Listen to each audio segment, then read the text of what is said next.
Hello, gamers. As soon as I start streaming, my cat starts making a ruckus in the far corner of the room. But we are now live. And soon, oh, look there. See, we're live. You can tell because it says Path to Nowhere now. We are early to the banner. And I know some of y'all are saying like, oh, L, you can't possibly be early to the banner. I already have Murphy. And that's because you don't live in America, where we get every event last, like almost a full day after some of the Asian territories. So we are very far behind the ball when it comes to the banner drop. But at 4:15 my time, about 17 minutes, the banner will be live. And we'll be able to go from there. Oh, I can't type to my Discord right now because my tablet's in the way. Okay, there, I got the message out. All right, hey Diamant, how's it going? I'm gonna go wrangle my cats because they're doing not so good things right now. Be right back.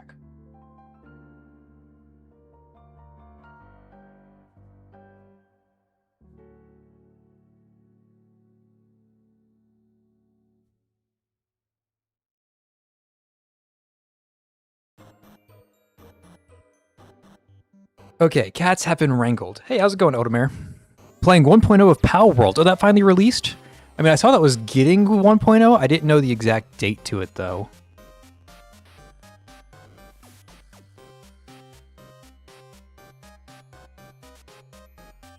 I was impressed by what Power World looked like. I haven't played it yet. Maybe I'll give it a run. Right now, I'm kind of like super addicted to Darktide again. So I have to wait for the Darktide fever to wear off. But I might give it another go. Or I might give Power World a chance.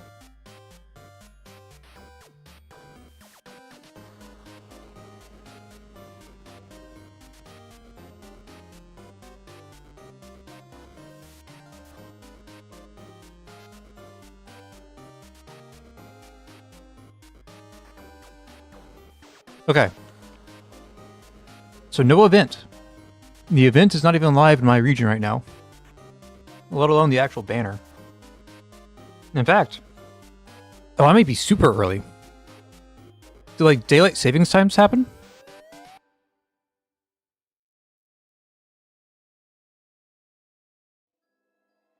Daylight savings being another American invention where we randomly decide to change what time it is. Where 2 days out of the year, it hits 3 o'clock, and we're like, but what if it was still 2? And we'll actually have, like, you'll have two 2:30s, like two 2:30 a.m.s that day. Have I managed to do Klim's event? Yes. But I didn't read a single thing. I just clicked skip on everything. I got all the rewards, but I didn't do any of the story. So I finished it. I don't think you're late. I think I'm super early. I think I'm an hour early, Edgy. Because Klim's, like, look at the arrest banner. You see where it says arrest, it still says 59 minutes and 23 seconds. I thought that the event was going live at 4, and the banner was hitting at 4:15. But it might actually be the banner coming, or the event coming at 5, and then we get the banner at 5:15. I think I misremembered. Yeah, I think I misremembered. 4 was like the older release time. 5 is the new release time. Wow, I am an hour early. Oh, what am I going to do for an hour? What do you guys expect me to do? Play Path to Nowhere? I couldn't possibly do that for an hour. No, I'm kidding. Yeah, daylight savings time is an American invention, which I thought was my mistake, but apparently we're not in daylight savings time region. It's just I forgot that we're on the 5 p.m. schedule, not the 4 p.m. schedule. Daylight savings time is an American thing where we twice a year decide to change what time it is. We all collectively agree that even though the clock says 2, we're just going to change all of our clocks to 2 again. So we'll have 2 o'clock twice that day. Or, on certain times, the clock would normally hit 2, and instead of going to 2, we just say that it went to 3 instead. Because our American system makes very much sense. I know the camera's messed up. I'm trying to fix it. But something's not picking up.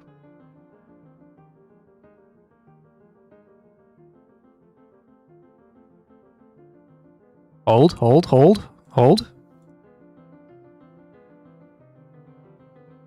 Okay, there we go. Okay, we're back. We do the time change in Europe, too. Oof.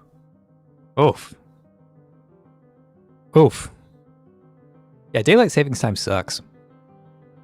Don't recommend it. It's linked to a lot of, like, health problems for the elderly and stuff. Elderly and sick, like, they get fucked up by a random change in a full hour on their, like, regular schedules.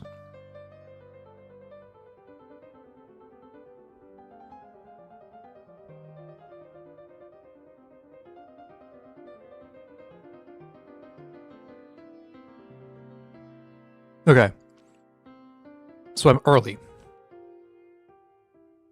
We've got an hour to kill. What do we do with that hour? Do we play the Thorny Roads Till Dawn event? Or do we play the Eternal Nightmare event? Because I still haven't finished the Eternal Nightmare stuff. Yes, Angel was announced, yes. And I feel like a fucking prophet. Because I was mentioning an Angel Reforge and a Pop Idol for the 4th Anniversary Center. But the Pop Idol came one banner before the 4th Anniversary Center. Like, I don't know how I pulled that off. But I did. I read into the minds of Ainzo themselves.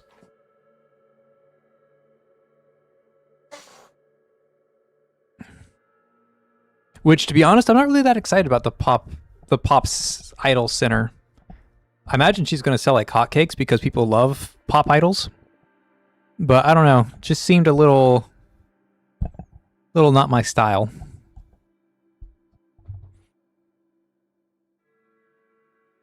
Okay, this music is playing. This song is just really quiet. She's apparently extremely popular in CN. Yeah, I figured she would. They love pop idols for some reason. All these songs are really quiet. I promise I'm playing music. Continuation of the main story. Yeah, I should get around to doing that at some point, huh?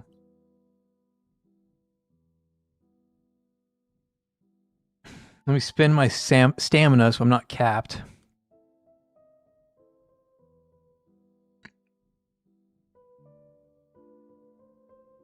I understand that this story is good. I understand that Clem's story was also good, but I lost interest in Clem's story really fast. And by really fast, I mean in the intro scene. I just did not care about the train at all.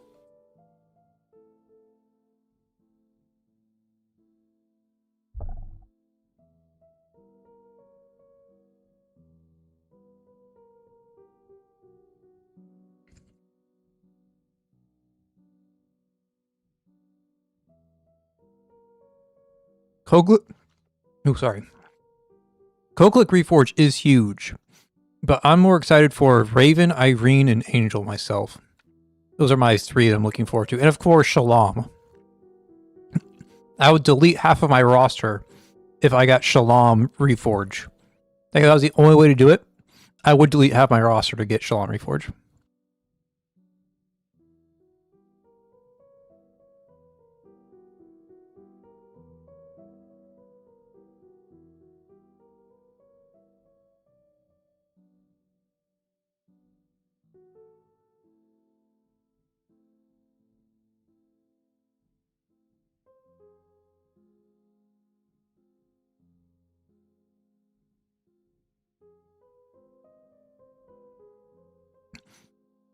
Well, I bet you guys weren't expecting Clem pulls. That's what I can do right now. I can do some Clem pulls. Can't do any Murphy pulls. I'm not going to grab that right now because I don't want to be sanity capped or stamina capped or whatever it is in this game. I think it's just because I already have a very powerful magic team. Hell, my roster is mostly magic damage teams. That's fair. Yeah, it used to be magic was like the thing you chased because everybody good was physical, and the only good magic option was Shalom.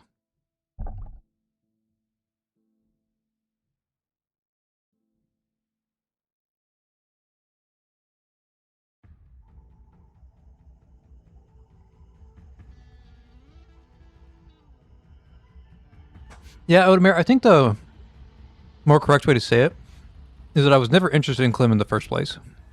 I don't know, something about this character just didn't appeal to me.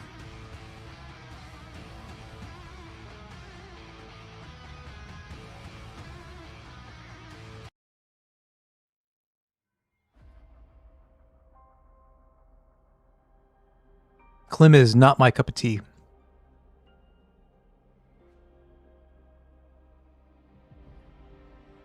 I am excited about Murphy. I'm excited about. Okay, like Murphy is an exciting addition to the roster, but the only center that I'm like actually like really excited for going forward, like enough to want to pull multiple shackles for, is going to be Isomer. I'm really excited about Isomer. I don't know if she's good. I don't know if she's bad. I don't know shit about her, but I like Isomer. Just because like Isomer is like a Shalom, right? Isomer is Shalom 2.0. Like they took Shalom in her triangle and made Isomer into her cube.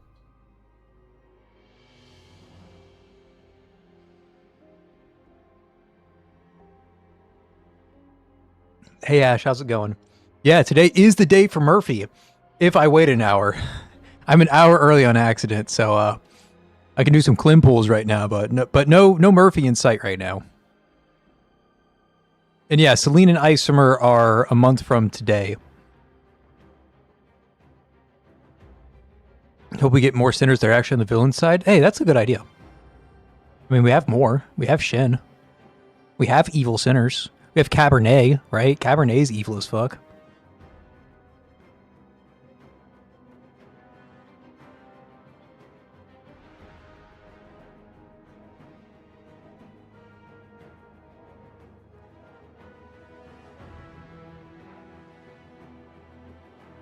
I could do a pin message.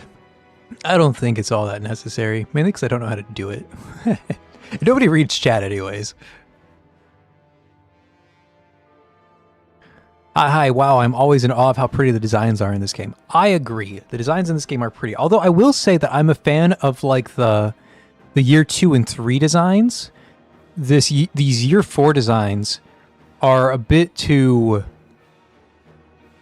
I'm going to use the wrong word here. A bit too safe. They're like... And this is a core thing that's changed about Path to Nowhere. Like, it used to be a lot more scandalous, I will say. Like, Bai. They're not going to make Bai ever again. Bai's too sexy for modern day Path to Nowhere. And then you have other options like 11. 11 is too sexy for Path to Nowhere nowadays. So a lot of the new designs are a bit more conservative. I don't know the right word. But there's nothing wrong with that.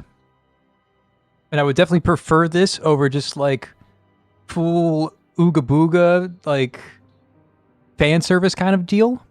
But I feel like there's still a middle ground between this and fan service.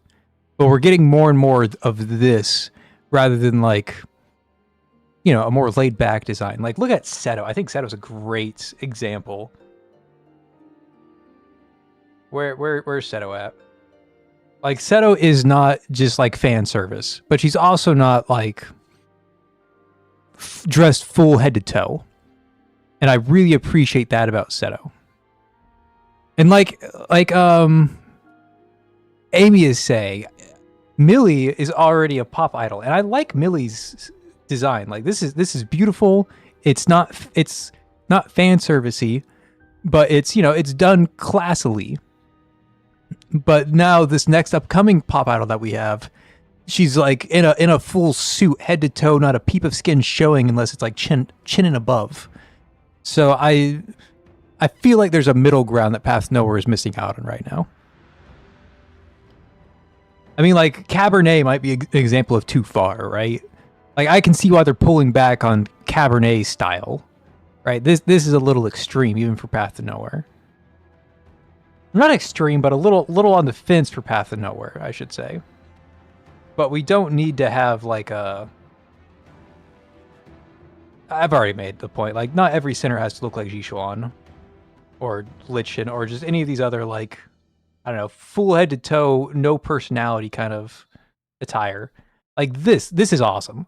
That's got personality, it's got love, it's got fun, and like that's the kind of design I want to see going forward.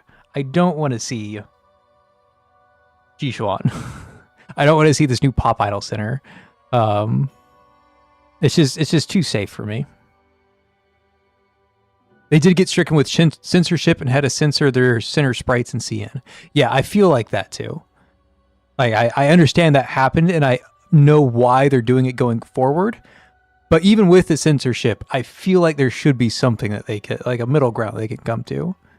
Like even if it's just like a Jelena. Like Jelena she's a little, she's very well dressed, but she's got some spice to her. Right? It's elegant and classy. It's not just like muted and neutered. Yingying is an example of like, I'm like, okay, Path Nowhere, like this is why you're getting censored. Like I don't necessarily care for this.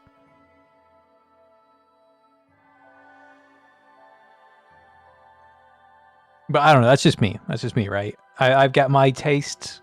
Everybody else has their taste. My taste is somewhere in the middle, like leaning a little bit, like 45-55 towards the fan service and away from the fully conservative attire. Like 45-55. I'm leaning towards the middle, but a little bit on the fan servicey side.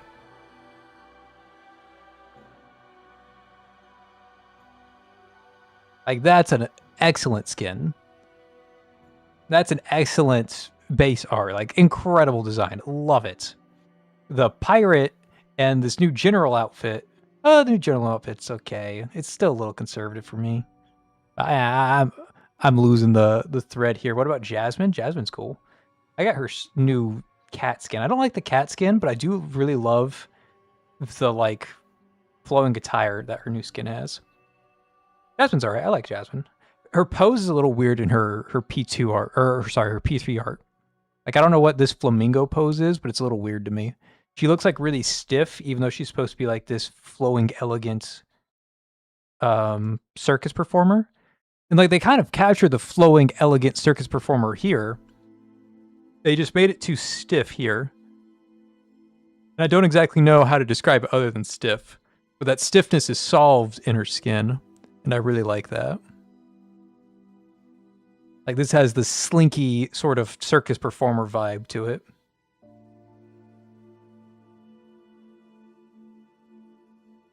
Klim is the design that's definitely for the girlies. I feel that. Yeah.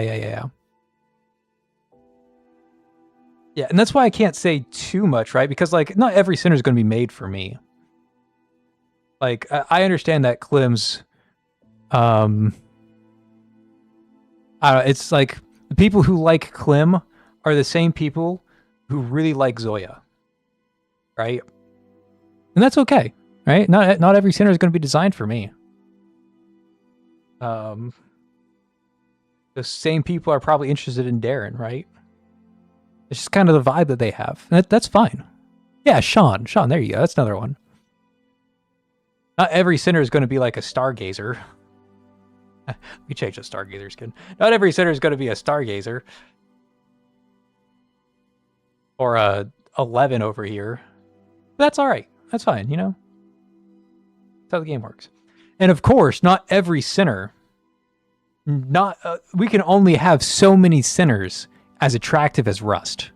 Okay? Like, this much attraction is only allowed and so much density before the game just starts to self-implode. So we really have to hold the gates back on this kind of design. This is too much for the Path Nowhere audience. More sinners like Rust, please. Thank you, Ash. Thank you. Literally a love and deep space character. Actually true. Yeah.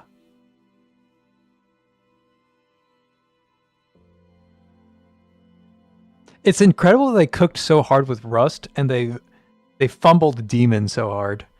Like, Demon's skin kind of redeems him, but they fumbled Demon so hard, man. He could have been so cool. They butchered him. I'm sorry to say it, they butchered Demon. He did say in his interrogation that he can choose to come back as a girl next time. It's an interesting power to have.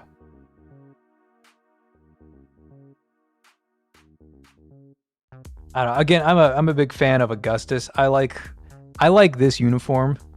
That's like a nice, sleek, elegant uniform. I like the elegance that this radiates, and that same elegance is portrayed in her red dress skin. And then you also have, of course, y'all know that I'm a sucker for Shalom. Oh. I don't like Shalom's P3 art. I don't like this. This doesn't do it for me. Again, it's too stiff. There's like weird, like bulkiness from the bottom of her attire with like the trench coat and the dress and like the shoes all flaring out at the same spot. This looks very bulky and cumbersome to me, and it kind of like detracts from the rest of the outfit. I don't necessarily like it, but all the other stuff is awesome.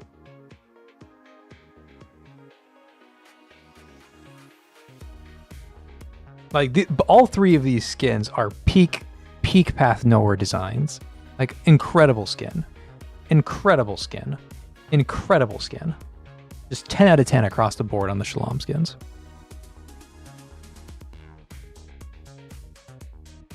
Seto and Synex were a 1-2 punch of incredibly coded lesbian fan service designs. Wow. I'm glad that I have an expert on the topic, because I would not have made that connection without some assistance. I mean, I can see it, but I wouldn't have made that thought myself. I forgot his name, but the upcoming male immortal center is literally Blade from HSR. Yeah, it's true. That's a true statement. I don't know what I was expecting from him, but apparently, I don't know. I'm not excited about that character. That's probably like my bottom 10 least desired sinners in Path of Nowhere. I don't even know his name.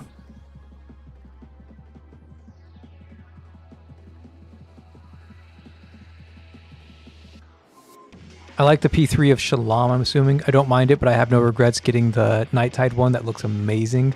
Low-key should have been a 4-star skin. Right? I mean, there's no chance Shalom gets a 4-star skin, right? Like, Shalom has too many skins. But Shalom deserves a 4-star skin. If you don't give it to Shalom, randomly give it to Rahu instead, okay? That's all I ask. But, yeah, all of Shalom's skins are incredible. Here, we'll go back to the Night Tide.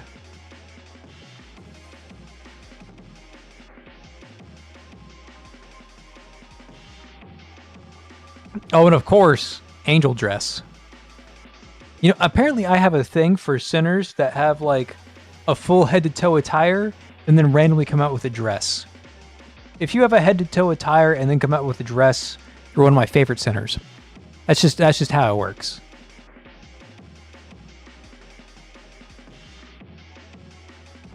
God, I can't wait for the Angel Reforge.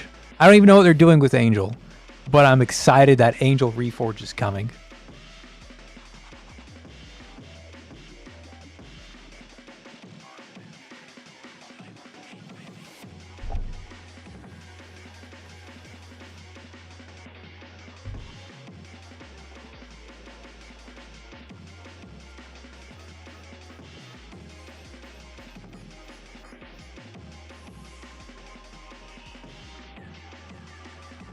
It's been a second since an A rank center has like spoke to me. A rank centers have always been kind of forgotten about ever since like dedicated teams started being a thing. But even beyond them not being seen in combat, their designs too have gotten really one-dimensional. Like there is no personality in them aside from like the very obvious like on the nose kind of personality.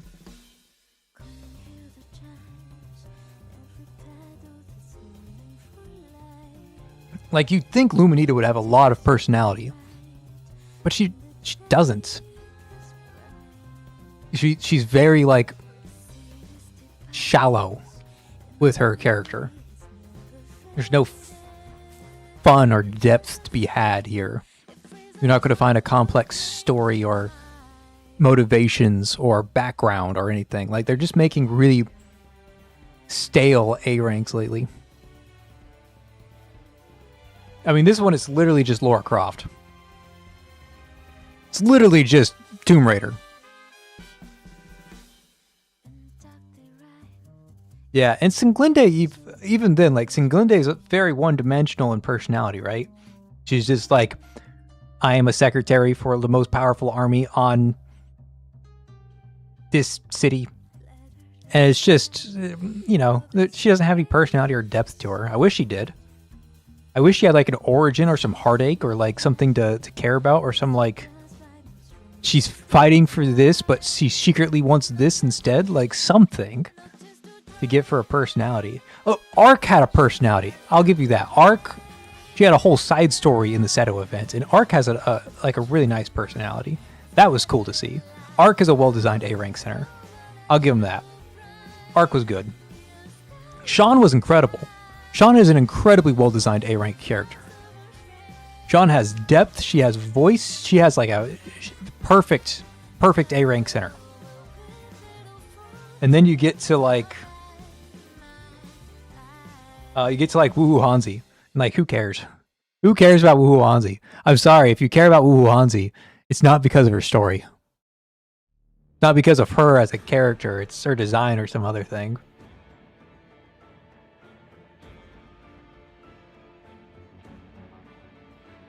Nobody cares about Forensica. Like, I'm sorry, just like, she's just too boring. Ark's interrogation shows a lot of character. Thank you for agreeing with me, Eji. We also had a suplex Sean twice in her interrogation. That was incredible. So I actually read her interrogation. I used to read all the interrogations. I have fallen behind on interrogations since then. I didn't do Darren's because I wasn't a fan of Darren. Now I'm kind of on the Darren fan train, but I still haven't read it. I started Stargazer. I felt like Stargazer's had a really poor opening, so I didn't finish it. Didn't do Oka Casket, didn't do Yao. Jasmine I haven't gotten around to yet. It's on my to-do list though, because apparently Jasmine's interrogation has Augustus. So I have to read Jasmine's for Augustus. Seto, I can't believe I didn't do Seto's. I loved Seto's event. I'm very surprised I didn't do hers. Lady Pearl, I've never really been interested in Lady Pearl. Hypatia, I didn't do Hypatia's? That's crazy. Rust, yeah. This is starting to get into like the newer stuff, right? Rust is too new, Yugo's too new, Zhao Feng's too new, Yishuan's too new. Millie's even too new for me. I stopped reading interrogations when Millie was out. I just don't have the same number of hours I used to. Cynex, Margaret, Clem, Irea. I didn't even read these two events. I didn't read either of these two events. Clementine and Irea, I skipped both of their events. Like, I got all the rewards, but I haven't read their event yet. And now all the A ranks. So yeah, I used to read them all, but I don't know, this past year or so, I've been falling behind on interrogations.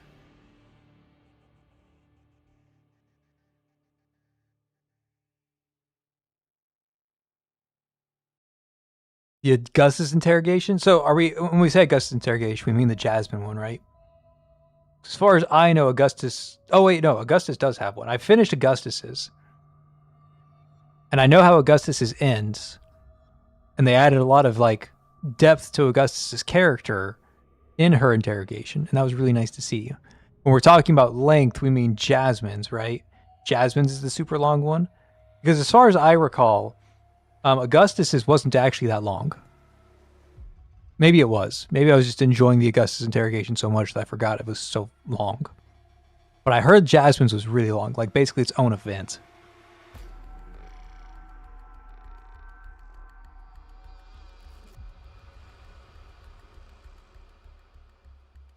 Okay, let me catch up on chat. To be fair to Klims, you were kind of busy with Darktide. Yeah, I've been super busy with Darktide. Every ounce of my free time has gone to Darktide instead.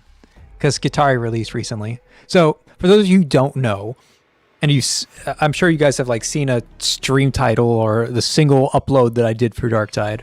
But Darktide is actually my most played game. Path Nowhere is my second most played game. And I've been playing a lot of Darktide lately because we got a new character. And this character has been like a very popular fan demand since Darktide released. And that has caused Darktide to have like a resurgence of players. And Darktide is popping right now. So I've been playing a lot of Darktide. Both on YouTube and on Twitch. If you guys haven't already, if you want to see more of me, you should go join my Twitch page. Because Twitch is where I stream my not Path Nowhere stuff from now on. If you want to see variety, all variety will be on Twitch now. From now on forward. So go follow the Twitch. If you want to see Darktide or something else. Here, I'll give you guys a link. Oh, that's not the link.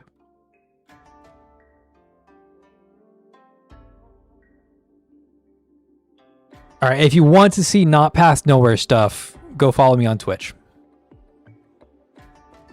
Again, not Path Nowhere stuff. All Path Nowhere stays here.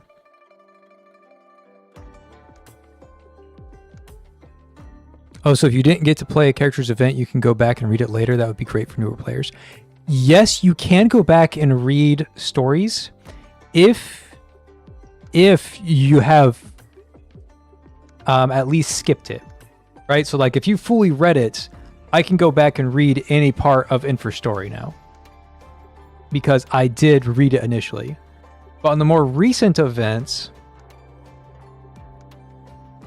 I spammed the skip button for the rail runs dark. Right? But even though I spammed the skip button and didn't read an ounce of this story, I can go back and read this story. Same thing with Witchhaven Folio. I didn't read any of this. I skipped it all. But I clicked into it and let the dialogue play out by skipping it. So that lets me go back and read it. Looks like this event wasn't actually that long. Like, bro, some of these events are too long. Like, this event, holy shit, this event was fucking long. Look at all the fucking dialogue options here. Holy shit, man. Like, I was not exaggerating when I said this event was too long. Look at the length. Look at all of that.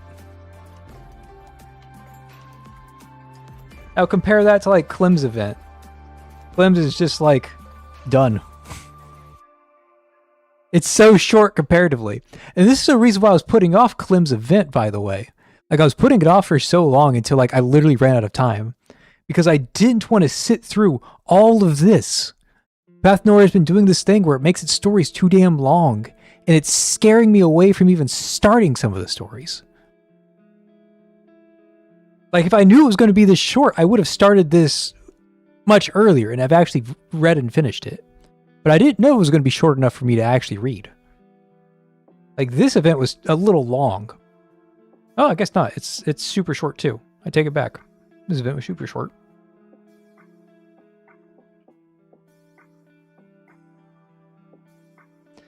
While I'm not necessarily complaining Hilda is an amazing character that's unfortunately in Orem jail, too long, though. I agree. I agree on all parts, actually. Hilda's like one of the best designed sinners, but she's never going to see the light of day because she's Orem. And that just makes her like hidden in the corner, and we kind of like hide her under the bed sheets and hope nobody notices.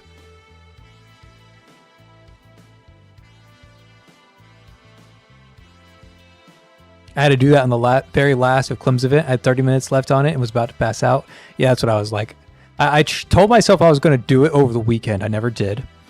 And then I had to do it last night. And like I had my tablet in my lap. And I'm so tired that I'm falling asleep while reading. And it's not because the story is bad. But it's just because I'm so tired. And I just... I couldn't finish it. I couldn't stay awake long enough.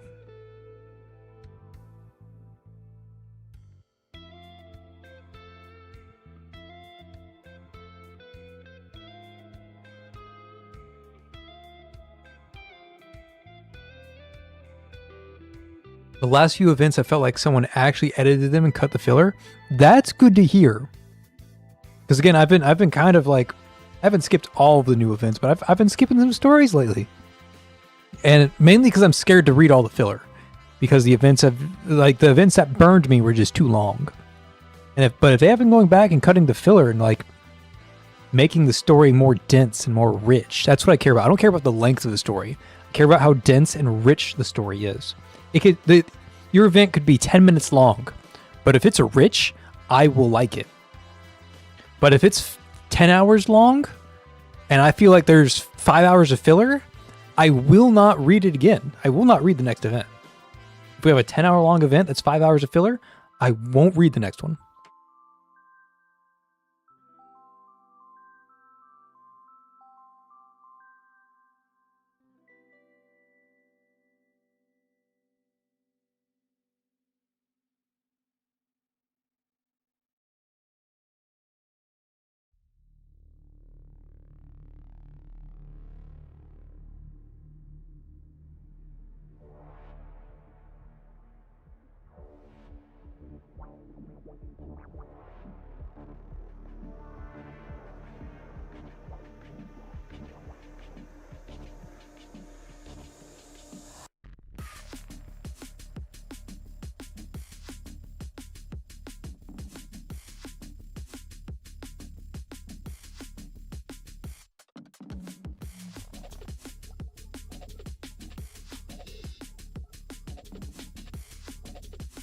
All right, let's get some gameplay in.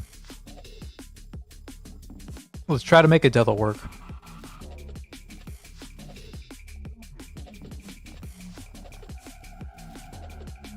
So I have gotten this all the way to the last stage with Shattered Blade. But then on the last stage, I didn't have the damage to defeat the boss. The boss just tanked me. And because the boss lived, I didn't get the full credit. But I'm going to go back again. And this time, I'm going to try out some other options. I've only played Shattered Blade in the new game mode. I tried Adela once. I got like nothing for her. And it kept on giving me Blue Tide upgrades. And I wasn't doing any Blue Tide stuff. So I stopped playing and went back to Shattered Blade. But aside from that, I've only played Shattered Blade.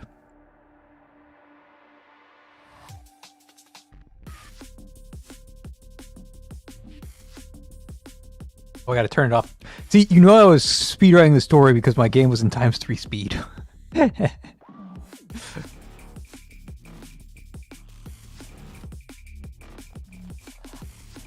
So this game mode does copy all of your shackles, and it does copy all of your reforging, but it sets your sinners to level 70, and caps their abilities at 7777.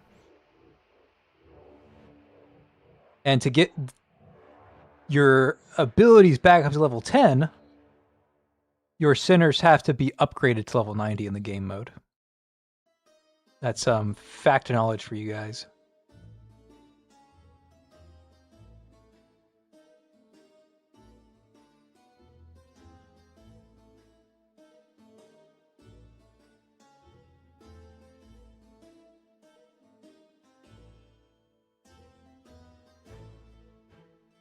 Okay, it's going to be fun to use Adela in this game mode. Okay, Shin and LL are both huge. More physical damage is also big.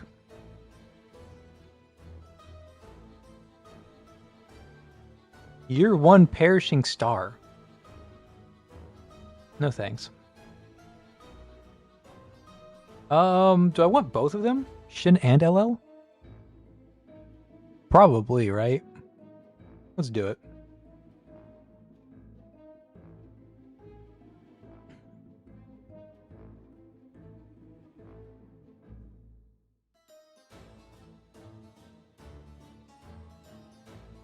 LL kind of sucks in this game mode though, because LL like really relies on THC to let her get her first cast off. And if she can't get that first energy cast off, it's kind of miserable playing her. Just like never getting that ult off just feels so bad.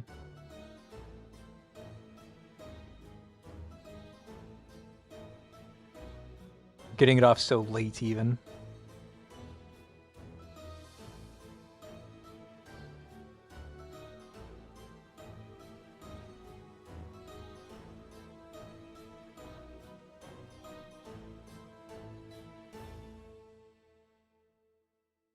Okay, it is super fun chasing everything down with Adela.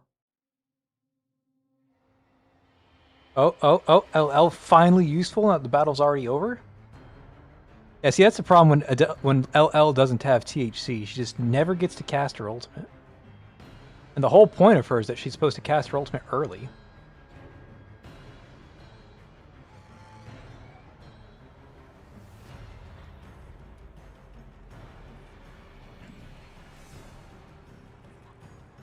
Ooh, level 90 Adela, let's go.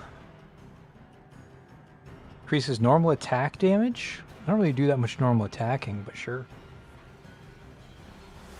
I gotta start doing refreshing soon. Otherwise I'm gonna get left behind. Let's put Shin over here just to hold things down.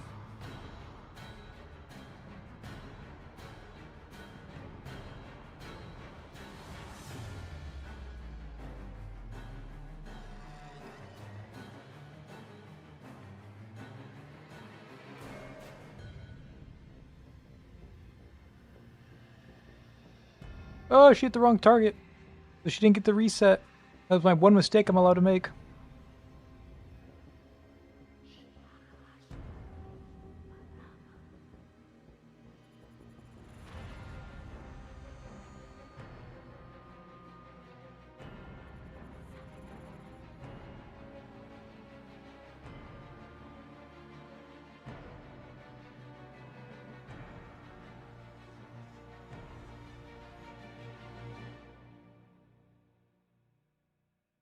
Oh my god, it's so fun to run all over the map with Adela.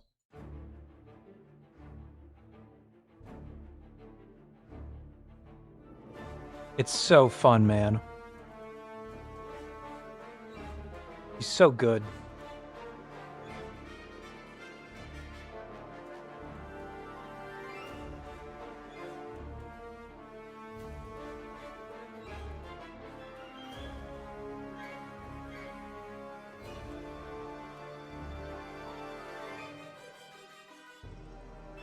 So good.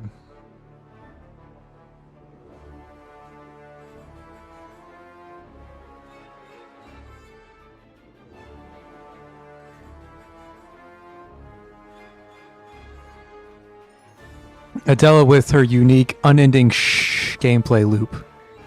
Yeah, Adela does be doing that. Increase attack by 90. Hell yeah. Melodious Bell Tower. Wow. So Bell Tower works, right? Are we upset to see Bell Tower? Or do we just grab 10% more physical damage? I think we grab Bell Tower, right? Bell Tower's good. I mean, it only works against the elites. And I guess the bosses.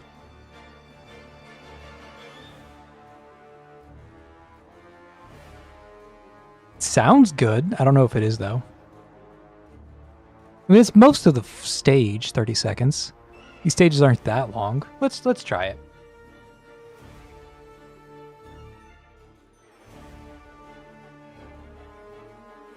I don't know if it's the right choice or not, but we'll try it.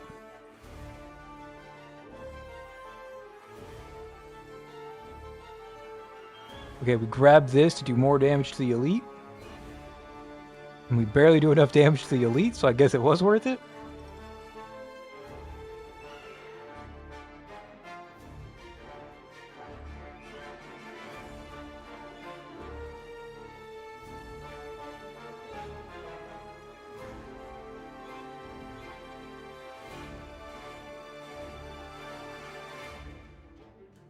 How's the music volume, by the way? Is the music volume good or is it too loud?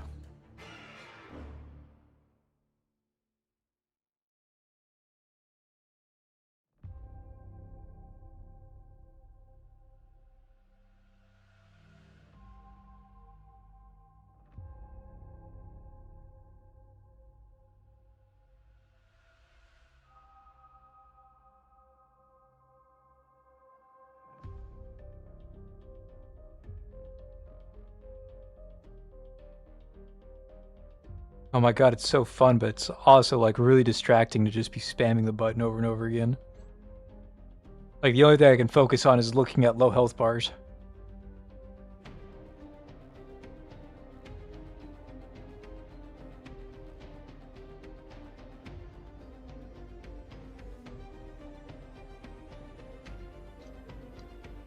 Music is a bit on the low side. Can't hear anything. Okay, hold on. How about...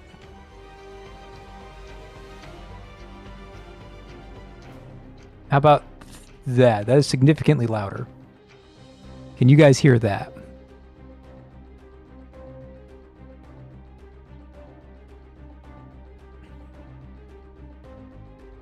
I made it 5 decibels louder, which is significant. The beat's about to drop too, so wait for the beat to drop.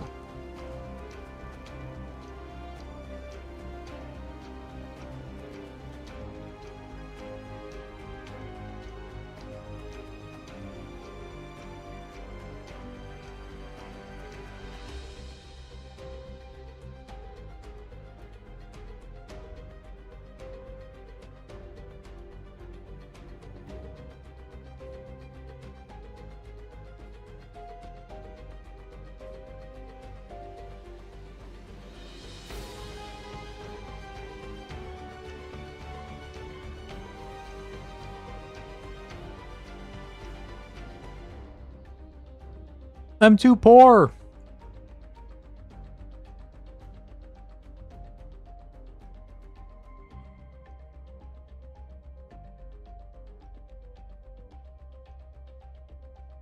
I'm too poor for the powerful upgrades.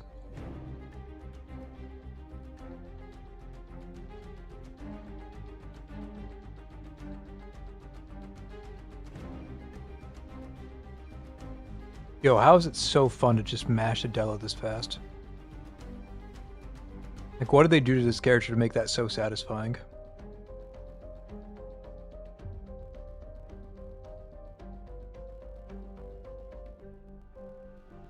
I need to damage this guy. He's a little too tanky for my snip.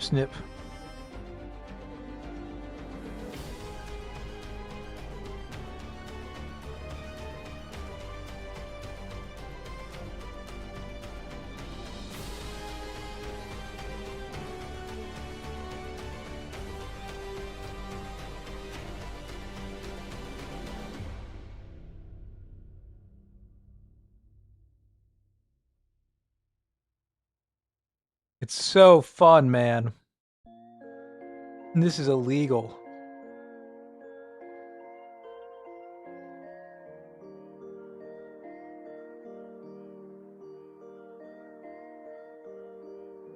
The only thing keeping Adela in check, by the way, is that you need her ECB3 for her to be useful. Otherwise, she would be like the most talked about sinner in the game. But not that many people are using a full ECB3 Adela.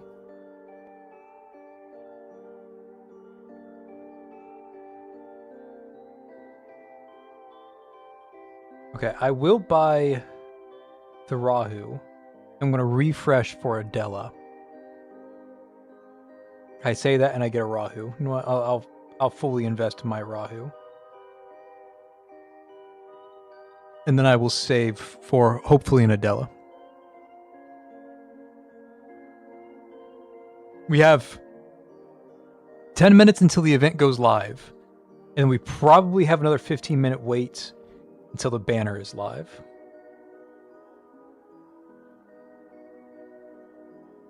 Oh my god, I didn't get a kill with the initial scissors because that elite spawned 8 scissors. Wow.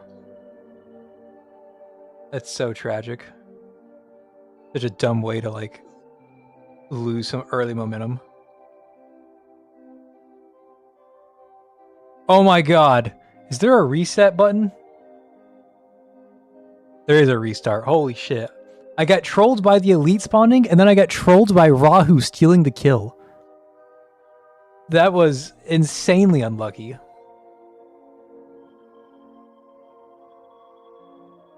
Okay, cast over here so the elite doesn't spawn and steal my kill.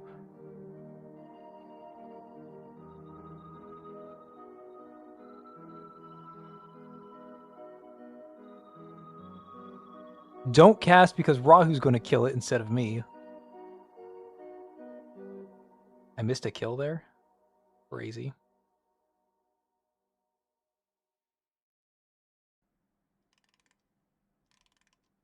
This is why I need that Adela buff. My super clear power is slowly fading.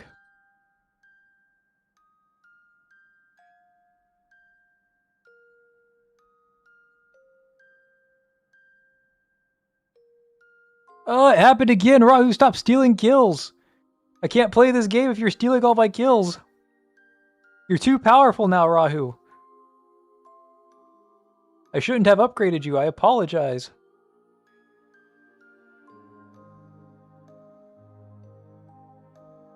I found Adela's only weakness. Somebody else being stronger than her.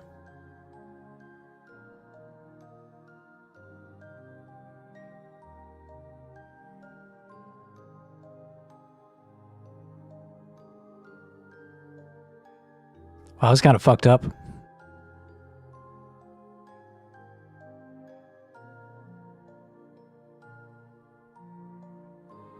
All Umbra centers. During Cupid's Grace, all Umbra centers gain attack and attack speed. Okay. Not the most useful thing in the world. Let's grab this and refresh. Let's refresh.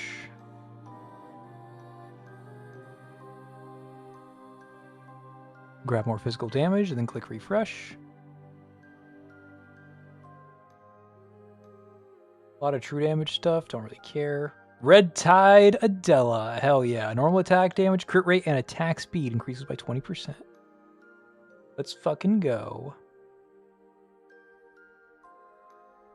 Okay, I keep seeing these normal attack things and I've been skipping them, but let's go ahead and grab 2 of them now. And then we're going to need that eventually anyways to survive the boss. Okay, our Adela should be much stronger now, and she should also start with full energy, which is exciting.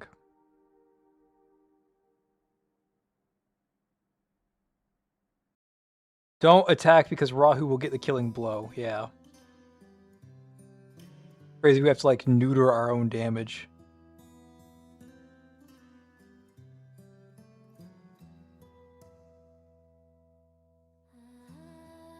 So this song is a pretty good song, but honestly, I can't listen to it anymore unless I'm listening to the version sung by Jelena's voice actor. This is one of the theme songs for Jelena's event, and her voice actor actually did a cover of this song. Let me go to a part that you guys can actually hear, because it's a really quiet song.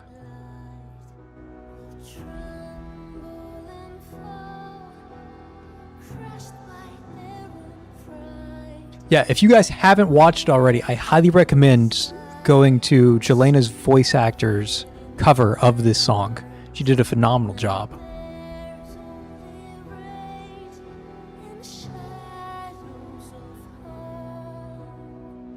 And this is Jelena's event song.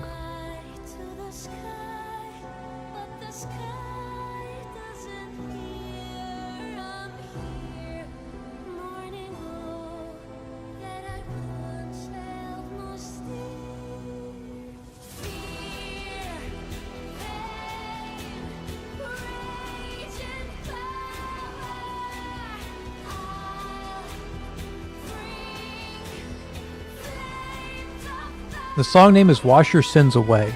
Let me see if I can find a link directly to her cover of it.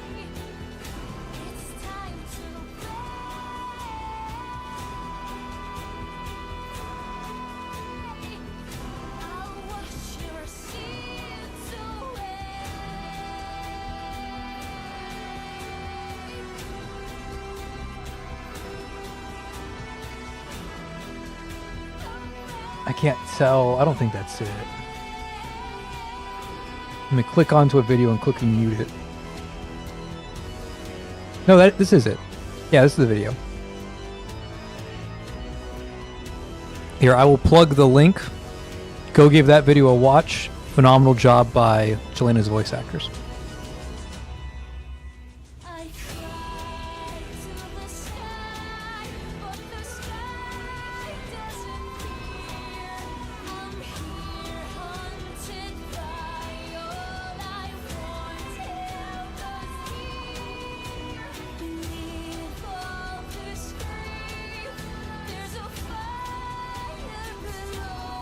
I just saw that I left I didn't know I had left a comment on that video. I forgot, but apparently I left a comment on that video from 4 months ago. So it's been 4 months that I haven't been able to hear this song the same since. It's really good.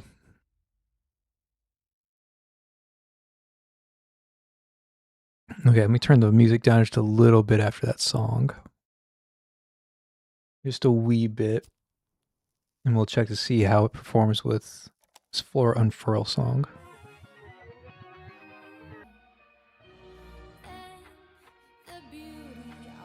Okay, I think this volume is going to be fine. I think.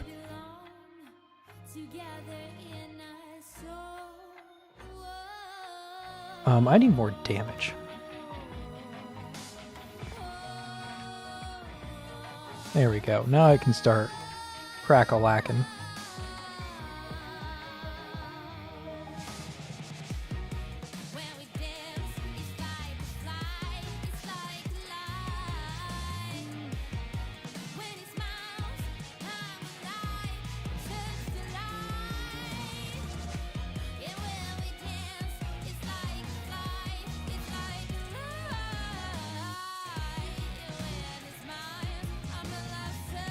Oh.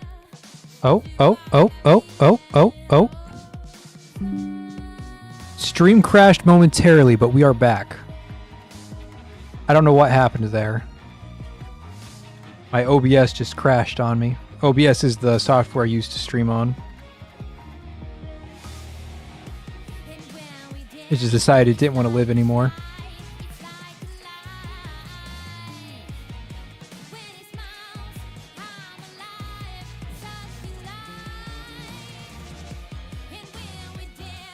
How could I keep up with this many enemies? I'm so strong, yet so weak.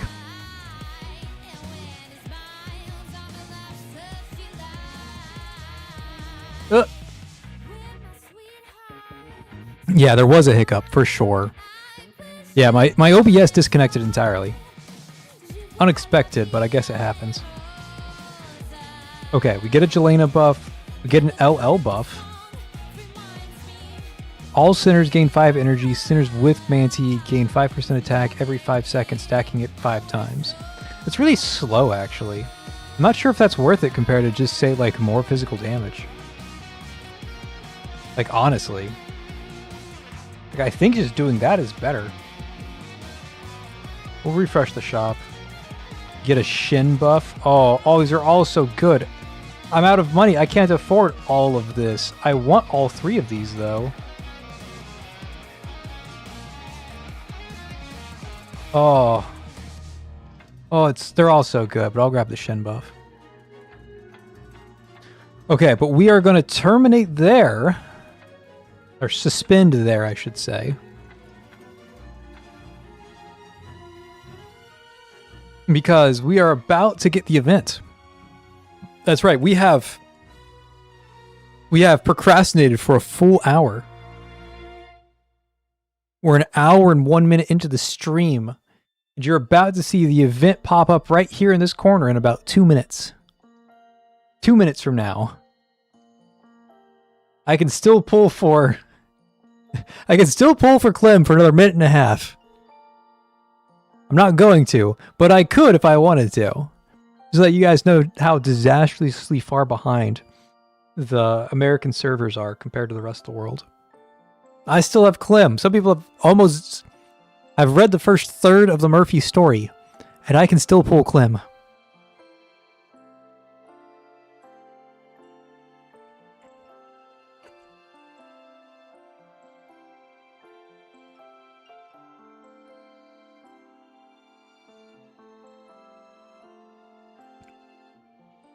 $58.63. I would, but I'm so close to pity that I don't want to accidentally get Clem. I want to save that for Murphy instead. Otherwise, I would.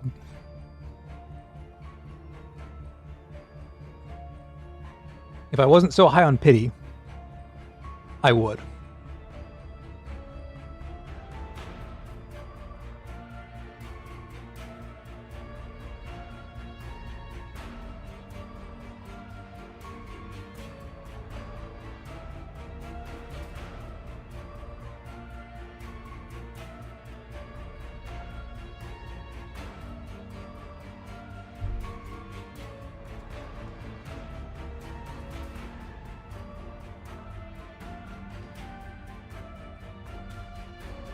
There it is. Live before your eyes. Murphy's event is now there. But you have to wait 15 minutes for Murphy herself. Banner's live, or the event is live, banner is not. But we can do the suspect pursuit. Let's get the A rank out of the way. I didn't even know this was a sinner.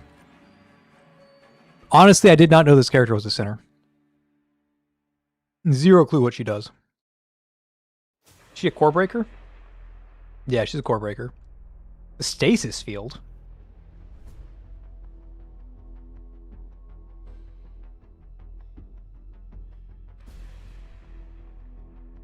An anti-invisibility slow character.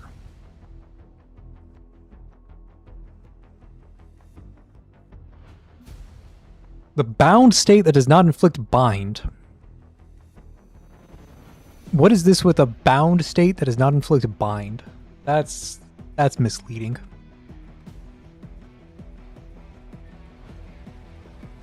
Okay. So she's a character that slows and removes invisibility.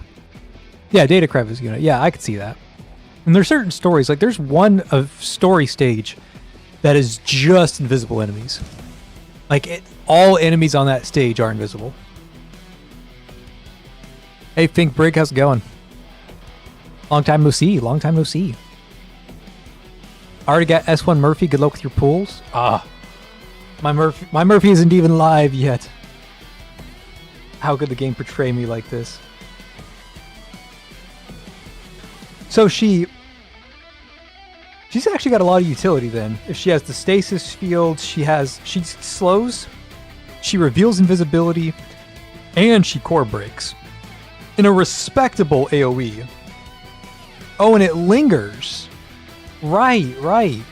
That's cool. No, that is actually pretty cool. Now, it's not a lingering core break like Pine. That would have been even cooler. But you combo her with Pine, and now you've got some sauce. I could actually see her being really good. She's not going to fit in any dedicated team, but if you're like early in the story, and you're looking for like an A rank to play with, this A rank's actually really solid. If the damage numbers are there. I mean, you have to keep in mind that the suspect pursuit is always like super biased towards the center. So maybe the damage numbers just absolutely suck and she's useless. But everything else she does is actually pretty strong. So I imagine she's got some serious sauce to like keep her in the fray. Again, if she had a dedicated team, I think she'd be all right. Without a dedicated team, no shot. Because, I mean, like, what are you doing with an A rank? All right, Murphy herself. This character has so much text. She does 1 instance of true damage. Okay, okay. She's a Fury. Can be used while carrying the Bad Luck Mark. A special mark that lasts 128 seconds and can stack up to 8 times. Why does it stack to 128 seconds? Is 128 an unlucky number or something? Is there something I don't know that's significant about the number 128? When the Bad Luck Mark's duration ends, 1 stack is removed. For each additional stack gained, the duration is halved. Oh, it's 128 because they want to have it a bunch. They want to have it to 64, and then to 32, and then to 16, and then to 8, and then to 4, and then to 2, and then to 1. Okay. Triggers when Murphy has 1 stack of the Bad Luck Mark, summons 1 lightning bolt to attack a random enemy, dealing true damage to all enemies within the skill range, inflicting root on them for 1 second. This damage is normal attack damage. Each additional stack of the Bad Luck Mark triggers this effect 1 additional time, up to 3 times. If you do it with 4 stacks, you summon a greedy fortune cat to attack a random enemy, dealing true damage to all enemies within the skill range and reducing their movement speed by another 30%. This damage counts as normal attack damage. And each additional stack of Bad Luck also triggers additional hits. And if you have 7 stacks of Bad Luck, you summon a flame to attack enemies, dealing even more true damage. Prioritizes the enemy with the highest HP. That also does normal attack damage. If you have all 8 stacks, the flame explodes and split into 5 little flames. There's just so much text on this one ability.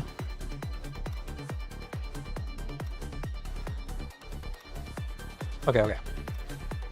After dealing damage with her ultimate, Murphy causes enemies to take 30 at max rank. It's 40% more normal attack damage. This alone makes her really powerful. Just this. But then she also has more sauce on top of that. While carrying the Bad Luck Mark, when Murphy does true damage to the enemies, she deals additional true damage. For each stack of Bad Luck Mark, the damage coefficient doubles. This damage counts as normal attack damage, can trigger up to 6 times per second. Okay, so it sounds like she has a little bit of damage. But what really is important about her is her ultimate, which Murphy designates 1 allied center, granting them the Accident Mark. After casting the exclusive ultimate, the Bad Luck Mark stops decreasing for 16 seconds. So you can stack your bad lucks. And the Accident Mark gives you at max rank, it's 30% attack. 30% attack! That's one of the highest attack buff steroids in the game. 30% is huge. And it's just on her ECB. You don't have to ult, you don't have to do anything for it. You just have this for 16 seconds. It's huge. It's so absurd. The numbers on this character are absurd. I don't know about the rest of the character yet. Her numbers are wild. I like her voice actress. I like the voice actress. Look at us getting all that bad luck. Let's get to 8 real quick. Oh, we summoned cars.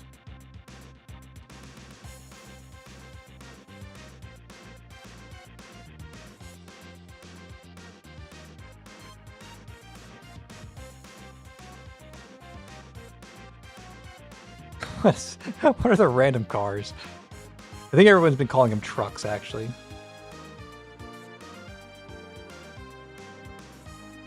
That's so funny.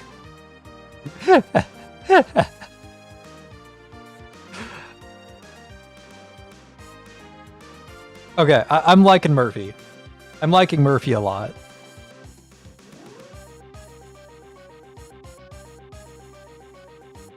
She's a little derpy and a little not confident in herself. But you know what? We love that about her. Still no banner. We have another 8 minutes before the banner. She is isekaiing people. Yeah, I understand that's what the event is about. It's about pulling people where they're not supposed to be, or maybe even herself where she's not supposed to be. I only get the cars at S1. I've been scammed. I like the cars. I don't know what the cars do, but I like the cars. I couldn't tell you what they do. Suspect pursuit, details, shackles. When Murphy casts her ultimate, the bad luck marks stacks have reached the maximum, lucky truck will also be triggered.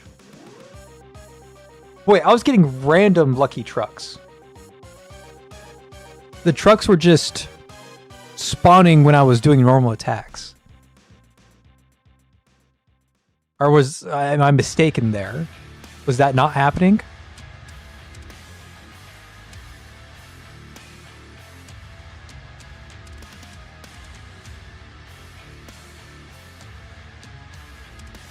Oh, that's her S3. Of course it is. After Murphy deals damage with a normal attack, there's a 1% chance of triggering Lucky Truck. Good God. Okay. Okay, the trucks are all like if you like trucks, you go full shackles apparently. Okay, got it. We're not getting any trucks. The trucks don't even look like they do anything. So it's 3 hits of 256 damage. Is that 3 hits per truck? Or is it 3 hits because there's 3 trucks? That's an important distinction for me.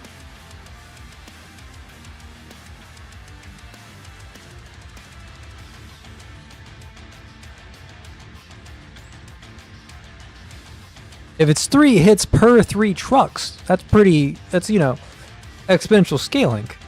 If it's just 3 hits because there's 3 trucks, that's a different story.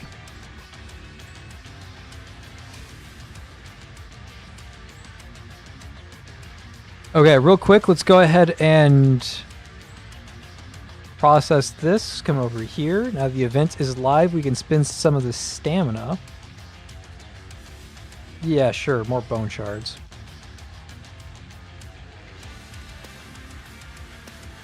And now that I've spent enough stamina, now I can go to the exchange store. Oh, we have to look at all the things all the new yellow dots. We can spend money. We can spend money. We can spend money. We can spend money and buy our free daily pack. Then we have a tires. Okay. Irea all of a sudden popping off. Why does Irea get a skin this good? Why does the most useless sinner in the entire game get a skin this nice? You couldn't give this to like... I don't know, I'm trying to think of a sinner that they could give this to.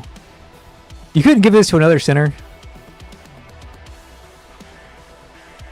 Imagine Mantis with this skin. That would go hard. Mantis with this? Incredible. Moore is now looking like Murphy. So if you really like Murphy, you can get 2 Murphys. Okay. Worst center in the game, course lost title. Okay, you got me there. Worst S rank in the game. Worst S rank in the game. You got me. She's somehow worse than Crash. And then the rerun skins. Which these are actually pretty good. I don't like this one. This one's... no. But the rest of these rerun skins are very good. I love both of these. I was a huge fan of like the Corrin event. Like pre-Cynex White Sands. Huge fan. And then Cynex came out and I started losing interest in the White Sands story arc. But pre-Cynex White Sands, huge fan of that arc. And these two are like perfect for me. Yeah, you can get more Murphys, right? More and Murphys. Yeah. Anyways, we came over here to go to the exchange shop. Check out the new rotating memento. Oh, the 11 mementos are in. Oh, I have to get this one. This is like one of my all-time favorite arts of Path to Nowhere. This is my, not anymore. It used to be my screensaver on my tablet. Very, very cool arts. We're definitely purchasing that. I'm going to download that one. Yes, put it to use. Okay, basic 11. I can pass on the basic 11. I can pass on the multiple screen 11. Sleeping 11, maybe. Other sleeping 11, maybe.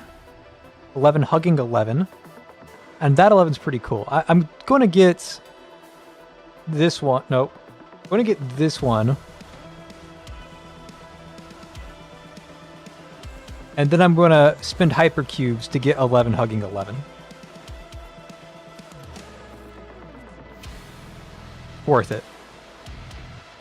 Okay, now we go down to the event. We go down to Lost and Found. We buy the new song, Murphy's Misadventures, and then you guys can't hear it. But I am going to turn my volume all the way up so I can. Okay. Okay.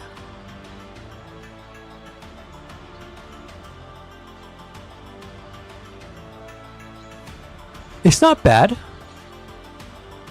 I like it. It's a little too goofy for me to want to listen to like multiple times, but it's pretty good. Yeah, I give that like high remarks. I'm gonna move Son of a Gun up. I like Son of a Gun. I'm gonna put that on. Cancel. Confirm. Okay. And with that, the banner is live. I clicked on the banner as it went live. Go back, there was no Murphy selection, and now it does say Murphy. I clicked on that as it went live. I literally hit the live mid-transition. That's how good my timing was. I caught it mid-transition. Frame perfect click. So that's gotta be good luck, right, Murphy? I know you suck at luck, but if you don't have the luck, then I do, Murphy. That's how this works, right? Let's change this song. This is a terrible song to pull to.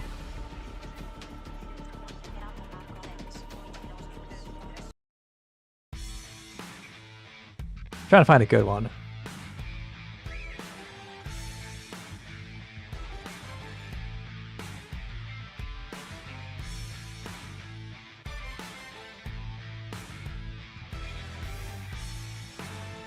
Oh, there's so many like good ones, but I'm looking for like a really, really good one.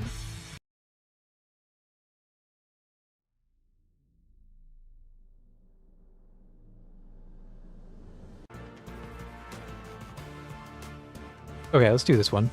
Heroic entrance. All right, here we go. How heroic is Murphy? 3 A ranks. Okay, 3 out of 3 so far. There we go. Streamer luck. Can we get a second?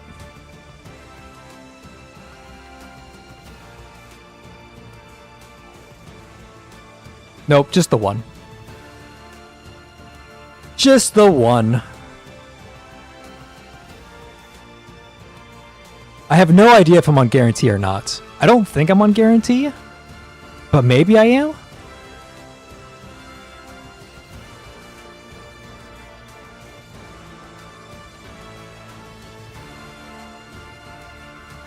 Wow, we're at the back of the train on this S rank. That is Murphy. Okay. Her voice actress kind of juked me there. I thought it was a little bit more juvenile. I thought it was a younger character. Okay, I love the goofy portrait. The top left, Murphy like being scared and like doing a fadeaway. It's a hilarious center portrait in the top corner. Okay, so we're done unless we want trucks. We also got Norma. Hell yeah. We're done unless we want trucks. The question is, how badly do we want trucks? There was music playing? Yeah, it's quiet. It's changed now. Here, if it's too quiet, I can turn it back up again.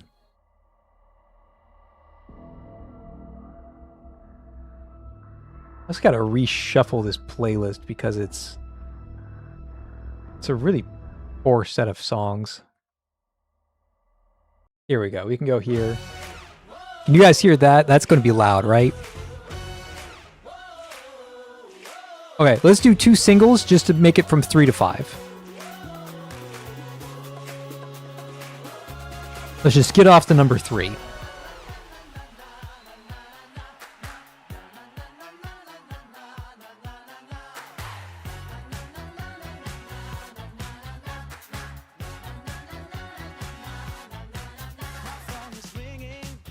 Okay, we got Arc. Gotta like Arc. Okay, that's the end of our pulls. We're going into Isomer with a ton of pulls. We're gonna have a ton of pulls for Isomer. That's huge. That's huge. Okay, that's exciting.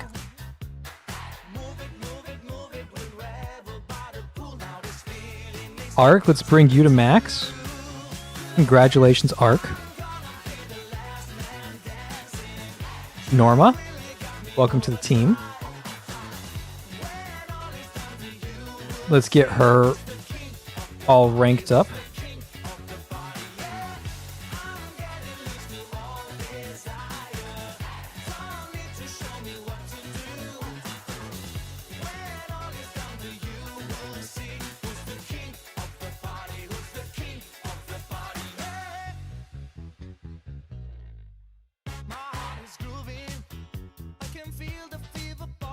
Oh, I have to actually fuse something to get to level her up.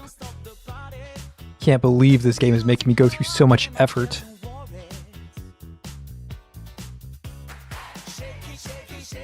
Okay, welcome to the team, Norma. Hey, Zeezer, how's it going, man? When will you update the story tier list? When I read the story. Oh my god, I have not been reading the story lately, unfortunately. There's a lot of story that I want to read, I haven't gotten around to, and there's a lot of story that I've intentionally skipped because I'm afraid it's going to be too long.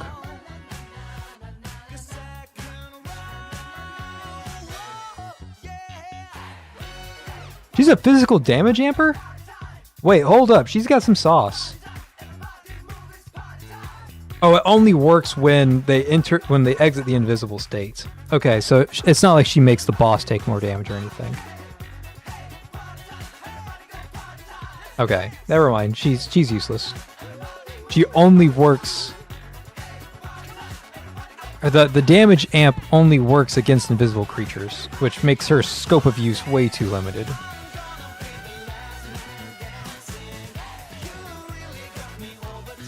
Way too limited. Unless her ECB solves her problem. They got a nifty little ECB hiding back here. New exclusive ultimate, Disequilibrium. Norma stuns enemies within the stasis field for 2 seconds. Bound state mark bearers have their stun duration extended by an additional 1 second. Okay. Has a 10-second cooldown, can use twice per battle. Has a 10-second cooldown, can use thrice per battle. Okay, she's got a little bit of sauce, but again, she's all anti-invisibility. She doesn't have anything else going for her. She's very, very, very, very niche. But she's got some sauce. Alright, we're skipping the Witch Haven Folio song. Okay, I gotta turn down my music too, Jesus. Alright, Murphy. Actually, I want to hear your voice lines.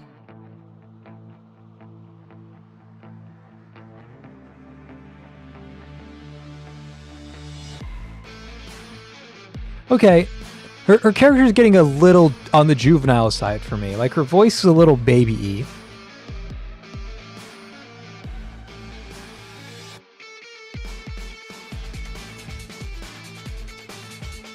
Yeah, at first I thought it was like a lack of confidence kind of voice, but the more I hear Murphy's voice, the more it's like it sounds like, you know how like in South Park and like Timmy Turner and all the like cartoons featuring a young male lead, like Bart Simpson, those are actually done by female voice actresses because females are better at recreating the prepubescent male voice than males are. Murphy kind of sounds like a female is trying to recreate a prepubescent male voice. That is my review of the voice acting. It's not bad voice acting, it's just a little juvenile for me.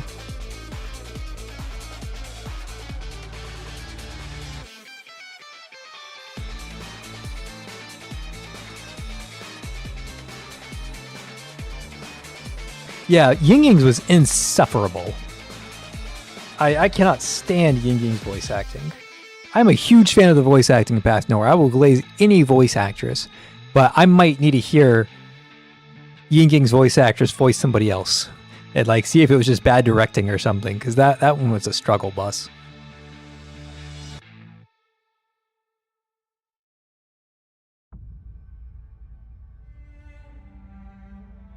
It was really cool having Seto's voice actress followed the channel for a little bit. Seto's voice actress got an S5 Seto, and she started like following the channel when she got her audition. So she had been like secretly watching my channel for like 2 months before Seto's release. So she managed to build the full Shattered Blade team at my recommendation, and then when Seto came out, she S5'd her Seto and played Shattered Blade for a while. I don't think she plays Path Nowhere or anything anymore, but it was cool to like have her in the community there for a bit.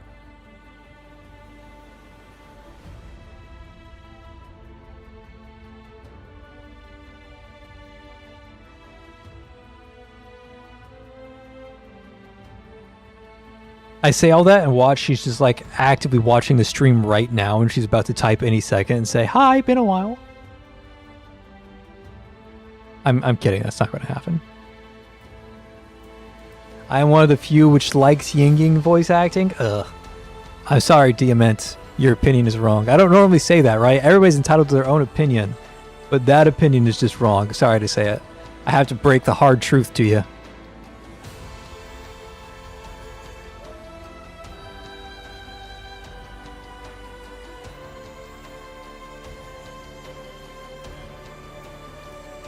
Okay. Her P3 art gives me Darren vibes, where it's just like the imagination kind of coming in and doing whatever the fuck. It's a cool style. I like the character. I like everything about it, but the voice acting is throwing me off a bit. It is. The voice acting's little unnerving. I accidentally leveled her to level 8, so now I'm going to level her to level 9. I meant to stop at 7.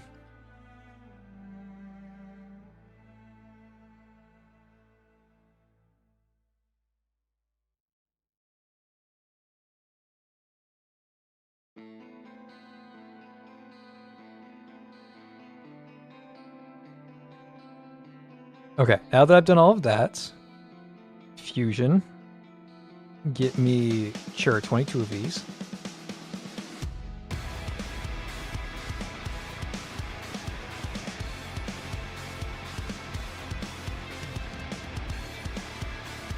I feel like I've gotten a little braver.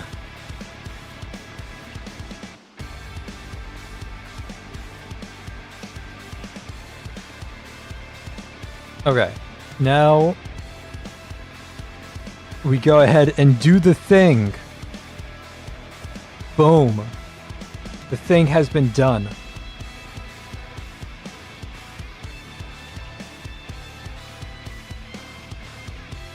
Does anybody else increase other damage, or does the rest of this just increase her damage? If it's other damage, I will level it to 10. But I think this just increases her damage. Unless her ECB transfers it to... give them the accident mark.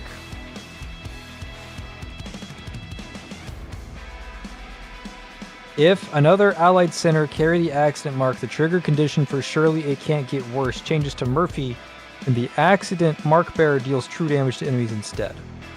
Surely it can't get any worse. So this goes on to my ally with the ECB. Okay. Done. Profile. Like, that's cute. That is cute. That is adorable. That's hilarious. It's so many things. Like, that is a great theme for a center. Thank you, Path Nowhere, for having, like, some character in your characters. Right? Having some life. Not just like a hollow shell. I appreciate that. The blurry cat's a little too much for me. You could have made it a non-blurry cat, but you know, I'll take the blurry cat.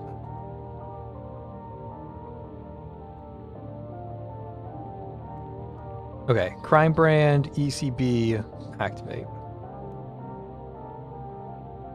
Oh, and it increases true damage? Oh, or is it true damage of herself? I forget how that works. If Murphy carries the accident mark, true damage increases by an additional 30%. So this 30% is only applied if she uses her ECB on herself, right? The true damage does not apply if I use the ECB on, like, Augustus.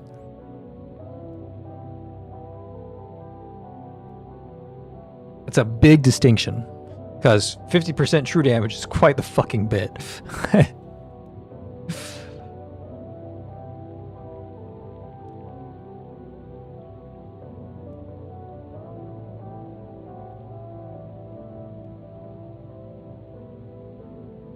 Okay. That's what we'll roll with for now. And then in terms of crime brands, I think the important thing is her getting her ult out as fast as possible, like every other center in the game. Okay, so yeah, the ECB is just 10% attack, but that's nothing crazy for a true damage team. If you want to put her on a non-true damage team, then this is what you want. But on true damage teams, unless Murphy's your damage, you don't really care. Okay, got it.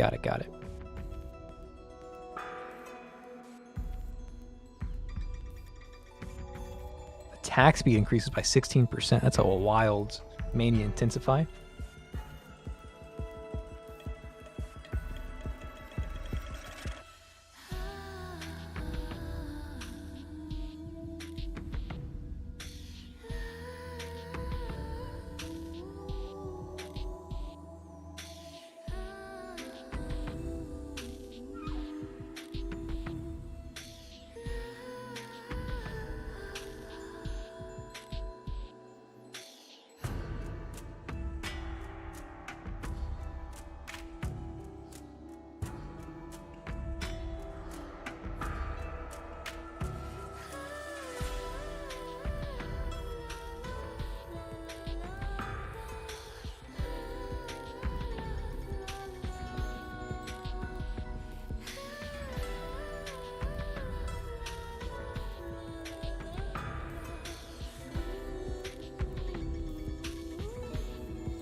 Okay, let's take Murphy and let's take her for a test spin.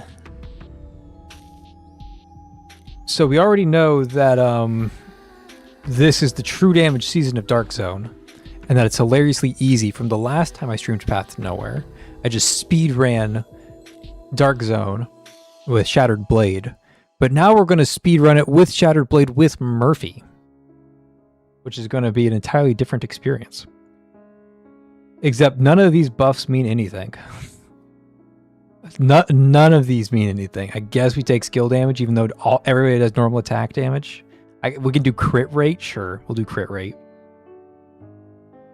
I guess we do Seto. Doesn't really do anything for us either, though. And this last one... Wow, these are some awful buffs. But hey, that's what we have to work with, so we'll try it. Awful buffs. Now, the problem here is, who do you get rid of? Because everybody on the Shattered Blade team is so good that it's hard to give any singular person up. I think the easiest to give up on is Infer. Because Infer usually gets replaced with LL. But now we have Murphy to add to the conversation, who is over here. Yeah, Infer is who I'd try first. I agree.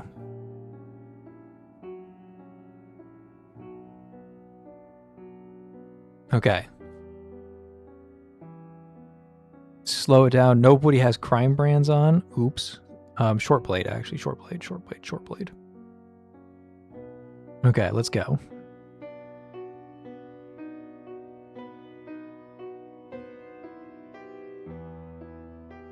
This lasts for 16 seconds.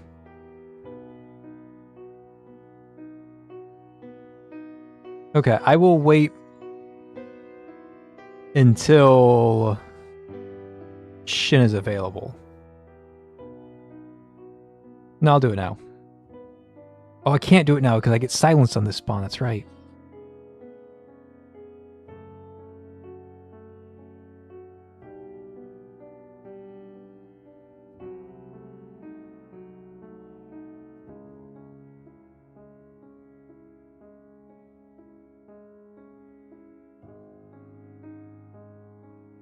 Being silent sucks.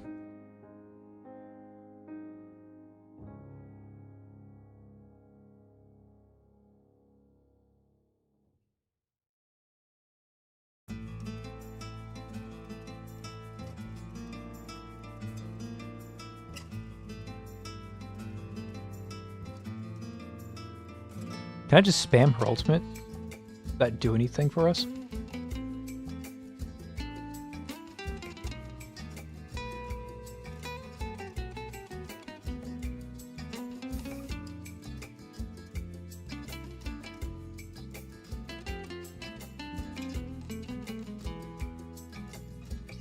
Hold. Hold. Hold. Okay, kill.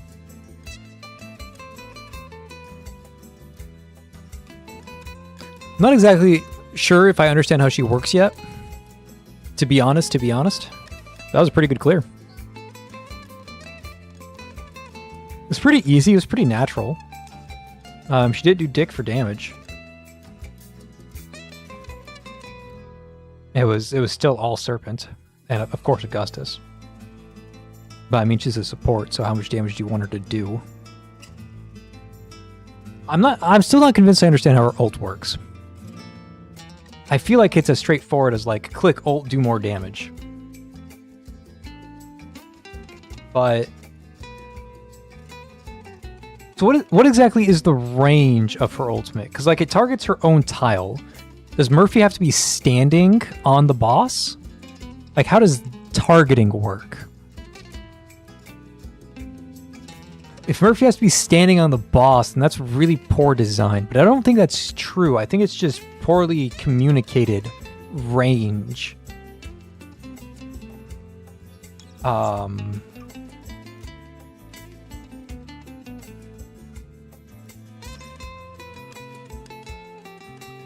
all enemies in skill range, but what's the skill range? Some of the targets are random. This one is 3 in front of her. This one is a plus size around her.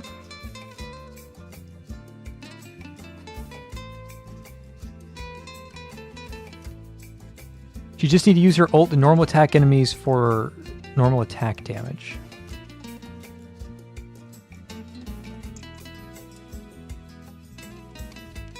Okay, I'm not convinced I understand how the targeting works, but I think I'm doing it. I don't think I have to stand on the boss, which is the most important thing.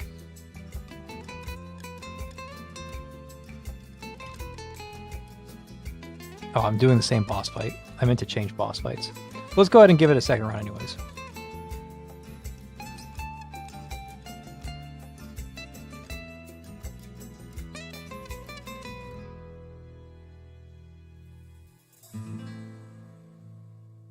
Let's let her get to 8 stacks before I do anything too crazy. Probably better just to fucking send it while I'm at 3 or something, but we'll do it this way. Oh, I moved the wrong person.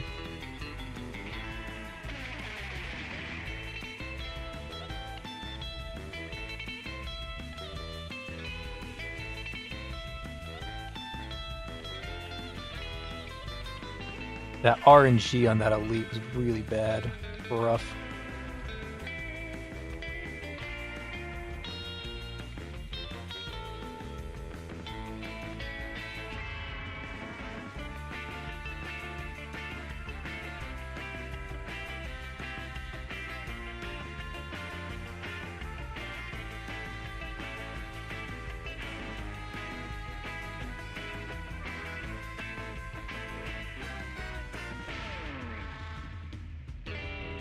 Move failed, why?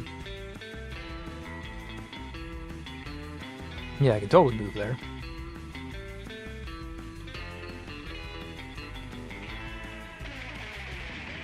Her ult is just to put a debuff on the boss, and at 7 stacks it starts targeting enemy with highest HP.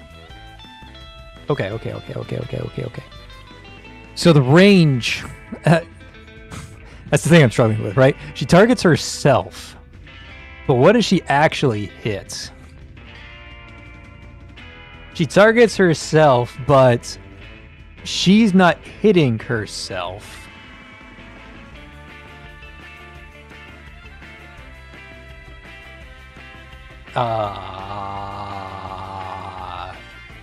You know, congratulations, we do more magic damage now.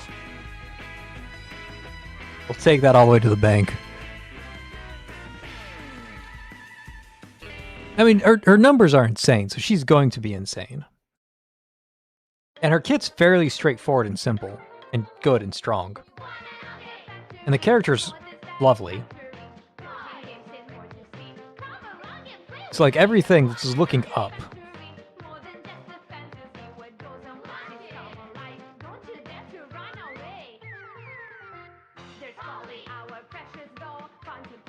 This song is atrocious, oh my god.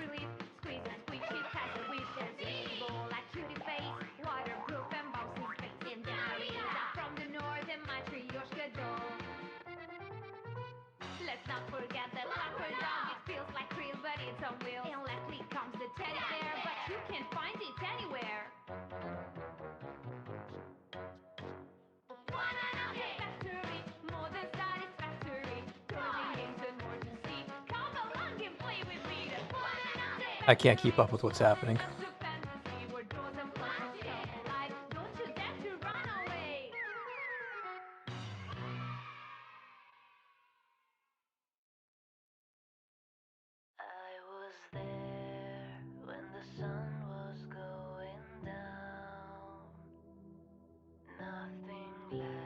Okay, the duck is not going for it like I thought the duck was. But I still used my ECB on the duck.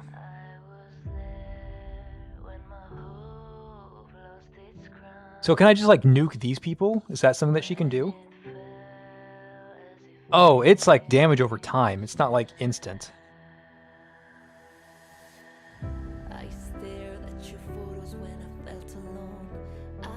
Okay.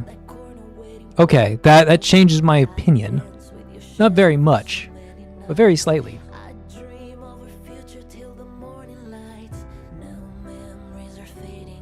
I like the character. Thumbs up. Thumbs up is my review so far.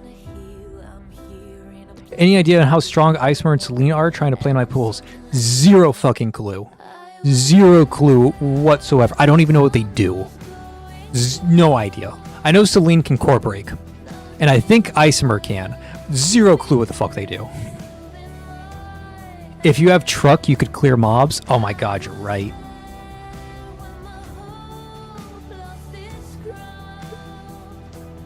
May and me, you're actually right. If I had truck con, I could clear mobs. I don't think it's actually true, by the way. I don't think she can actually clear mobs with the truck. But that's enough for me to waste a 10 pull right there. Maybe I can clear mobs with the trucks.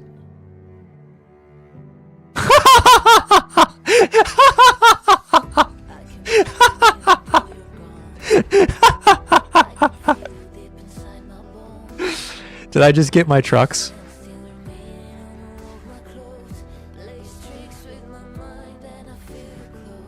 Okay, that's not the trucks.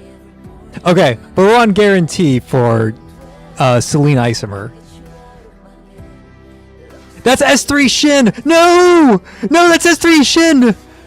All of my videos are gonna be like... are gonna be a scam, a lie now. My Shin videos from now on are just gonna be incredibly unrelatable. Because that's S3 Shin, and my Shin is now the most fucking broken sinner that has ever existed outside of S4 Jishuan. Oh my god! That's S3 Shin. Oh, I have such mixed feelings about this. Like, that's a really good pull, but at the same time, like, I'm less relatable now as a person who makes videos on the internet. Okay, Colt, but am I really going to sit there with a little gold icon next to the character for the next 10 years? No, I'm not. I don't have the will to sit there and stare at the gold icon every day, reminding me to put the shackle on.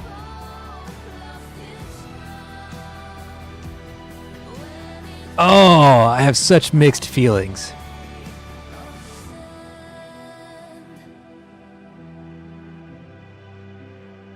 Selena's big chameleon.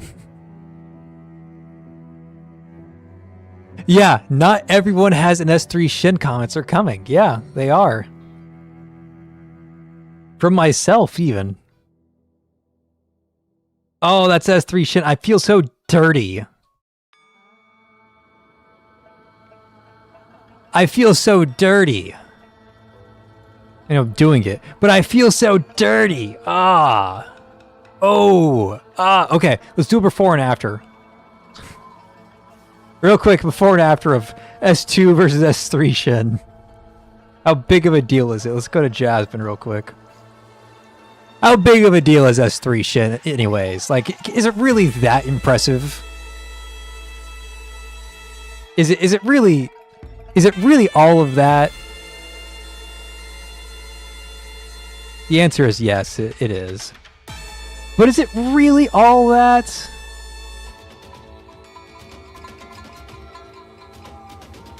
Again, the answer is yeah, it absolutely is.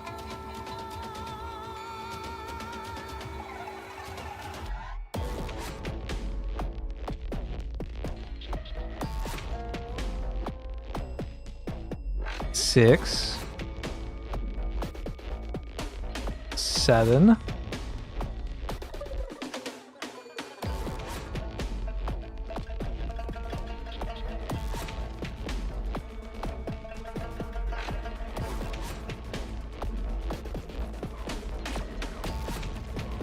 Serpent, can you just kill this guy already? Can you stop losing your spin RNG and kill the guy?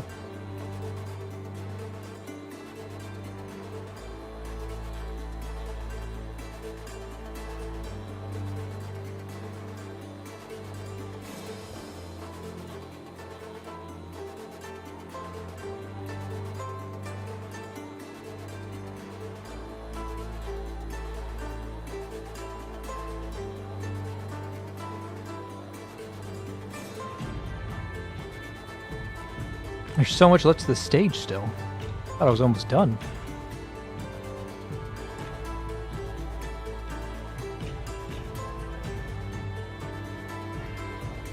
It turns out that it's too good, and I mess up all of my timing on it because I use Augustus too early, thinking that the stage is almost over when it's nowhere close to being over. So my score is looking like ass, even though I cleared so much better.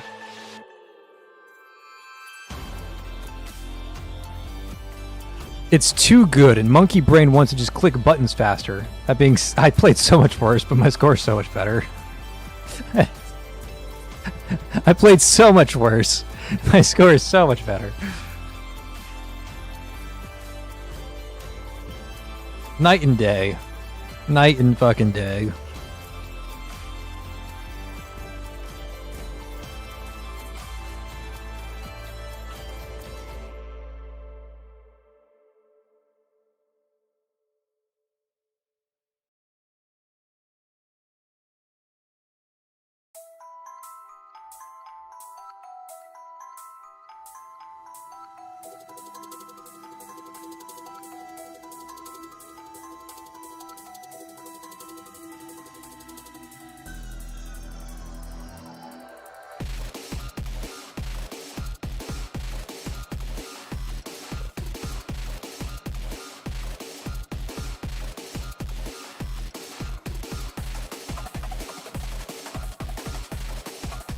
Okay, we're doing it, we're doing it. We forgot to activate Shin, I think. Maybe I just turned Shin off. Nope, nope, nope, I turned her on.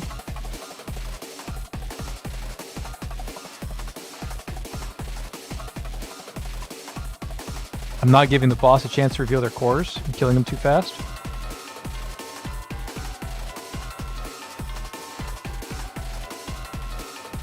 I repeat, I am killing them too fast.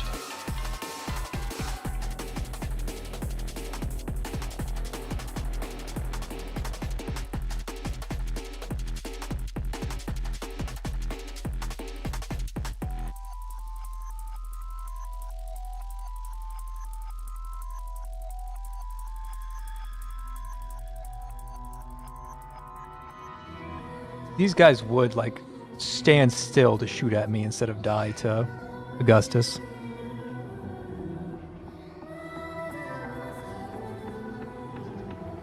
Yeah, it's S3 Shen. What do you want from me? S3 Shen is broken.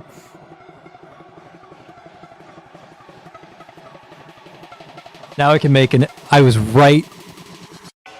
I've been... How long has Shin been out? For a year now? It's been 1 year and I've finally proven that I am right. That's the video.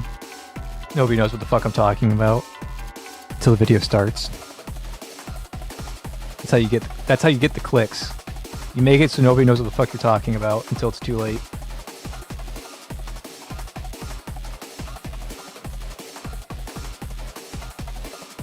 Four. Oh, wrong person. 5. 6.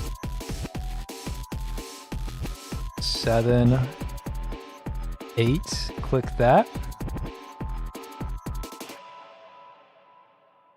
Click this. Go over here. Go over here. Animation cancel back.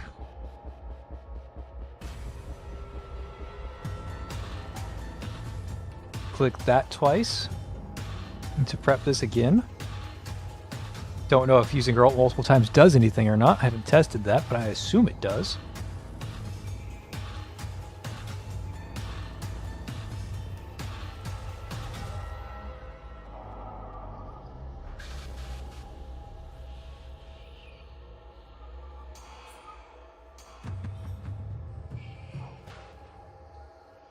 Dog gets so much damage.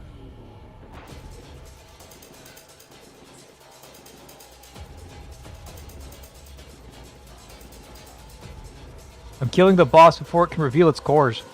I was not doing that before.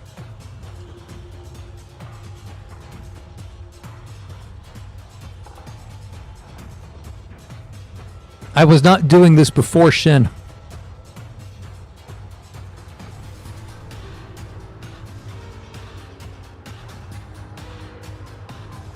I like Murphy. Murphy's solid.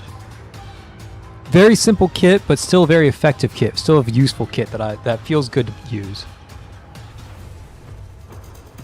Oh, Augustus. Okay, okay. Seto. Okay, okay.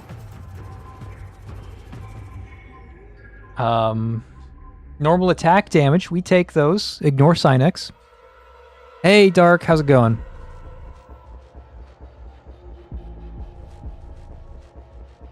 You hate the duck boss? Yeah, the duck boss... This season is kind of... ain't it? Last season was really not it, but this season is also not it. This season also kind of sucks. Not gonna lie. It's better than last season. Still not good.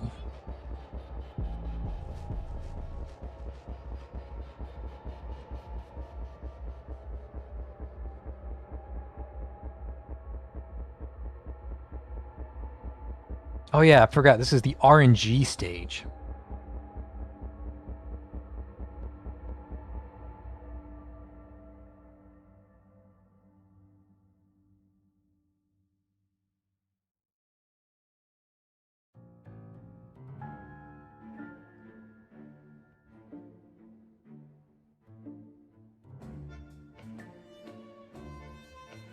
Did I forget to use Murphy ECB? Yeah, I did.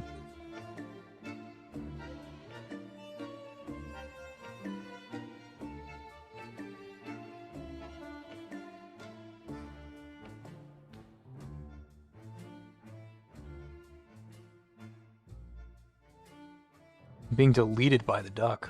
Oh my god, so much damage. There's one duck that teleported and it's canceling like all of my ability to clear the stage. Because that one duck got a teleport off.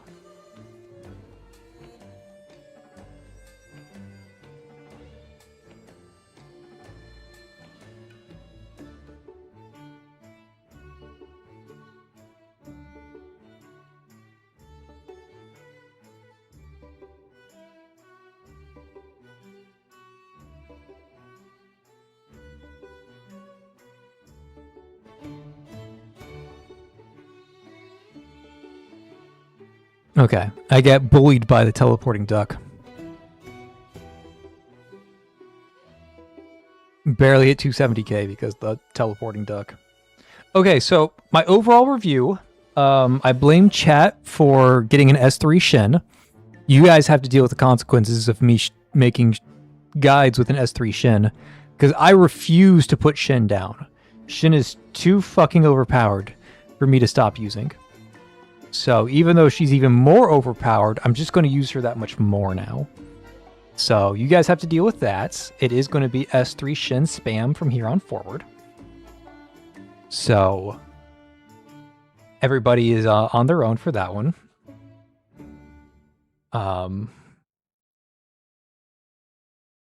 Ultimate effect on immortal sinners increases by 30%, and that also applies to immortal domain.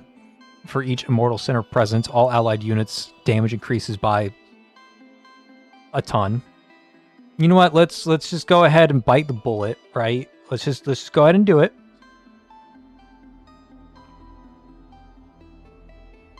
Let's bite the bullet.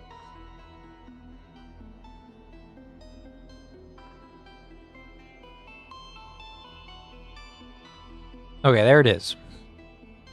Shin is powerful.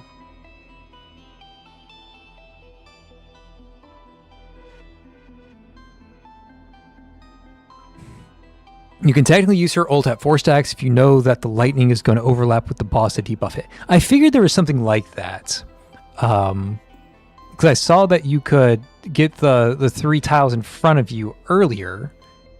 And I don't think there's any benefit to using like a full 8 stack unless you're trying to do DPS with Murphy. Which my Murphy will never do DPS. Because my Murphy will always support Augustus.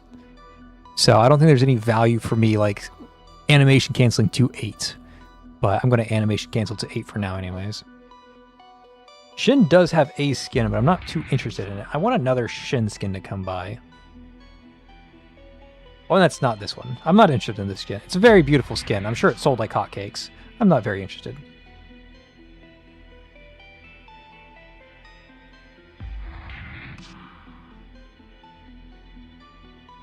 Ridiculous how much more powerful Shin's going to be. Oh, it's disgusting. Okay, anyways. Gonna be impossible to make videos now, but that's fine.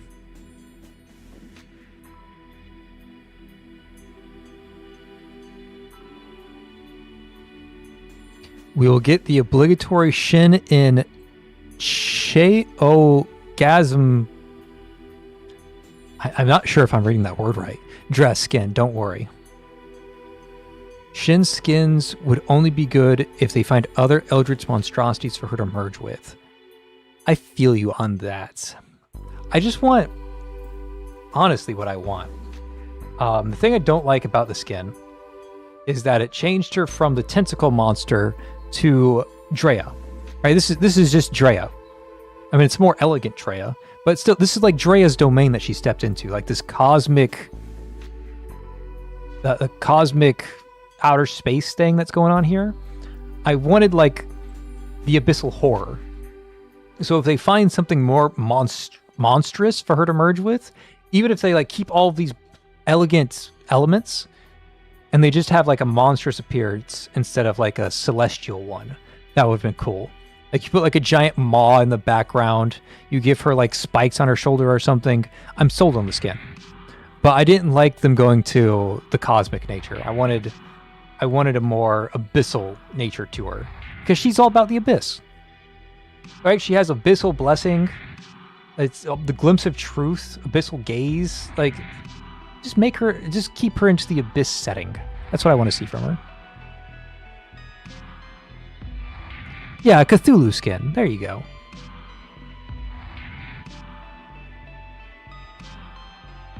Okay, so what's this new in this city? Is it a new permanent side event? Yeah, when rain meets gunfire, it's now permanent. Yo, that's a really good event to be permanent. That's a really good event to be permanent. Hell yeah.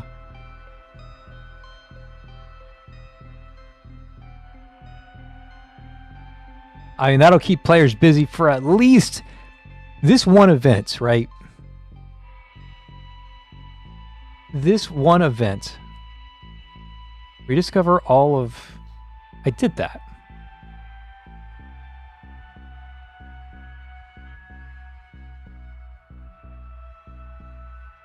What? After the vacation, Hilda spent her final day indoors, bringing her brief vacation to a quiet close. Throughout this time, the Ninth Agency issued no alerts. Perhaps she had finally adopted to her new life, or perhaps unrecorded tensions have simmered between her and the Ninth Agency, events that remain sealed in archives to which you are not privy. I thought I did everything. Are you telling me I didn't do everything? No, I promise I did everything. Okay, I did everything, I just didn't do the advanced version of the stages. Okay, because the advanced stages didn't give anything. But this is saying that I still have stuff to unlock. Rediscover all of the when rain meets gunfire reminiscent hours. So what is a reminiscent hour? And do I have to do that again? Or have I already done it and I just haven't claimed it?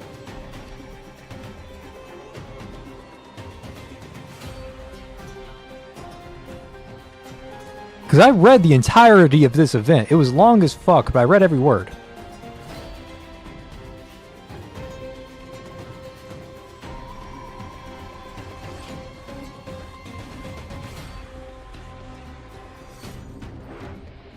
I think I'm missing something. I don't know what I'm missing, but I'm missing something. I'll look into that later. It's the EX stages. I have to play the EX stages. It'd be weird if I had to play the EX stages. Okay, well, we have a Murphy buff in this area, right? Yeah, Murphy.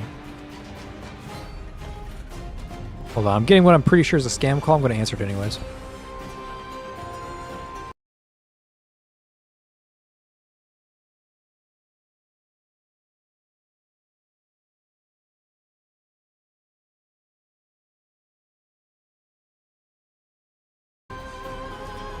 Hello, do you have a moment to talk about your car's extended warranty? Okay, yes, there is a Murphy buff. Normal attack damage and energy recovery speed plus 30%. During I Screwed Up Again, enemies take 30% more true damage. Normal attacks have a 10% chance to fully restore energy. Exclusive Crime Brand plus 2 units. Cooldown minus 10 seconds. Honestly, I have no idea what any of that means. Enemies take 30% more true normal attack damage. That's the only thing I understood. Everything else just kind of exists in a word soup. Is Norma a new member of the slow team? Maybe? A lot of her utility comes from AoE core break. I mean, she has a really nice, large AoE core break. I'll give her that. Norma is pretty excellent for that. But all of her kit is like overly dependent upon enemies being in stealth. It's the same problem with Crash Reforge. Like, let's go take a peek at Crash Reforge real quick. And Raven's going to have the same problem. Raven's only going to have one real option in her Reforge because half of Raven's stuff has to deal with invisibility. But, ooh, when enemies enter the invisible state, Crash can attack them harder. Oh, enemies within Crash's normal attack range automatically exit the invisibility state. Ooh, they take more damage if they do. Then over here, Crash deals 60% more damage to enemies that have entered the invisible state. Like, who cares? Who cares about these invisible enemies? Who cares? Why do we have an entire half of a Reforge dedicated to the invisible state that like 3% of enemies use, and only like half a percentage of enemies use dangerously? Like, invisibility is a whatever thing. Like, if this said cores, then sure, that all this stuff would be amazing. If it was like, hey, when they enter Crash's attack range, she removes 2 cores. Like, that would be awesome. She does more damage to enemies with cores. She reduces the armor of people with cores. Cool. Invisible? Who cares? So Norma suffers from that.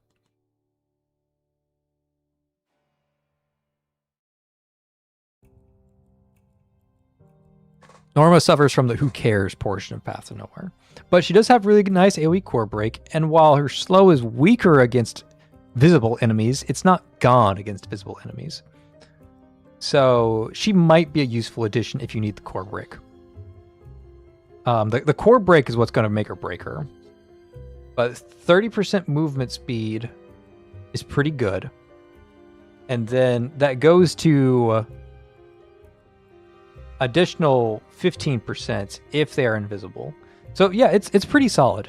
It's not make or break, but it's solid. I think she's actually a really strong center if you're like just starting out. Like let me just roll up on like a chapter 11 stage real quick. Yeah, this will work. Sure, why not? Let's just roll up on a chapter 11 stage real quick and throw Norma in there.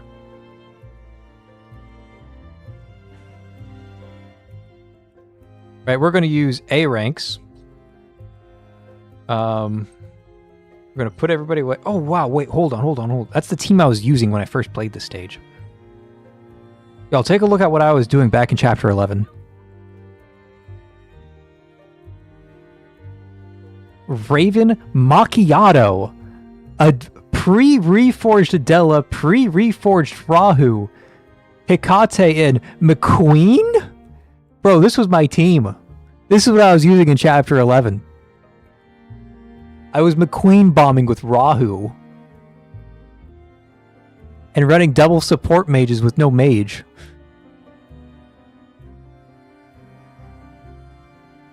Hold up. Let's go on a bit of a journey before I show this off. West District. What was I doing like chapter 5? Is there like a chapter 5 stage I haven't touched in a long time? What did I play when I first played this game?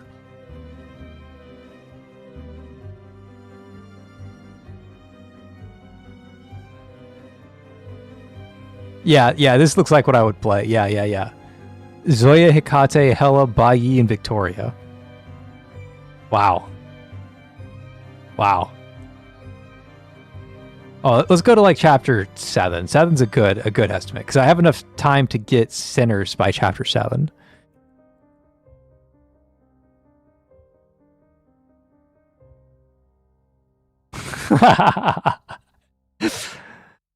Bai, Langley, Irene, Victoria, Zoya with the Ariel as a healer. Wow. This team sucks tick. I remember using this team. And I remember Victoria being my strongest center. Because all of these S ranks are dog shit. Release Bai, trash. Release Zoya, trash. Release Langley, decent. Release Irene, decent. Victoria, fucking godlike. Victoria is still good. I can't wait till Victoria gets a reforged where she breaks cores and hits in a 3x3 and does all this other crap. She's gonna be so strong. But yeah, anyways, enough of a trip down memory lane. Let's go to chapter 11 real quick. And let's try like an A rank clear on this stage. And let's see how well Norma does against A rank peers. Norma versus other A ranks.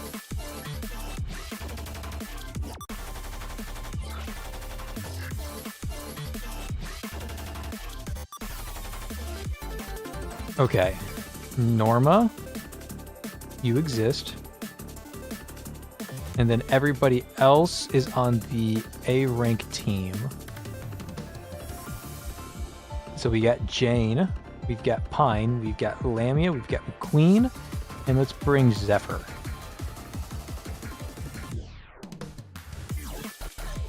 And then everybody's got crime brands on. Except for Norma, who, man, I don't know. What do you give her? What do you give Norma?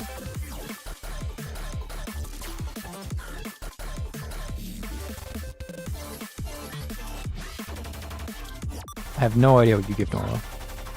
Let's just give her THC for the time being. Okay. How good does an only A rank team do? Zephyr's so good. Oh my god, I'm dying. Oh, let me copy somebody tanky. My tankiest person is probably Jane. Even though Jane's not all that tanky. I need somebody to shoot at this thing. Oh, it's so clunky. I forgot that Pine can only shoot forward. Okay, let's kill this guy before I die. And then hit these people. Oh, that damage is non-existent. Okay, so her damage is less than a single auto attack from Jane.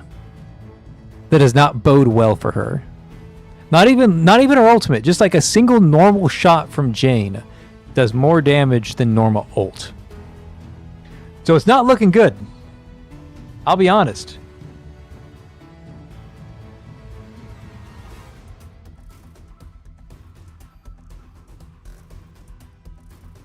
These guys hurt so much.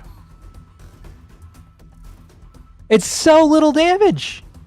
It's non-existent. Oh god. Oh god, don't hit me. Don't hit me. Don't hit me. Don't hit me. Please, I'm still a baby. Actually, can I corral you guys onto the same tile? No, you're just going to die before I have a chance to. Zephyr! Zephyr's so good, man. I have videos of Zephyr being my main DPS in Dark Zone. Zephyr is so good. But yeah, Norma, who cares about Norma? Like, sure, she has utility, but she doesn't have any like bite to back up that at all.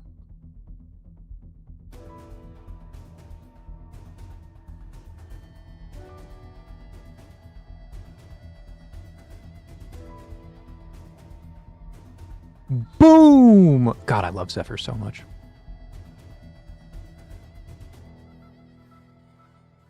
Oh, Pine hit the crit and insta-killed him. That was nice.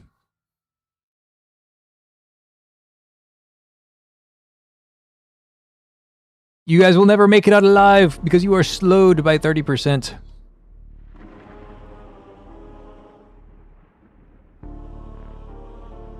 It's just like a who's cares kind of thing.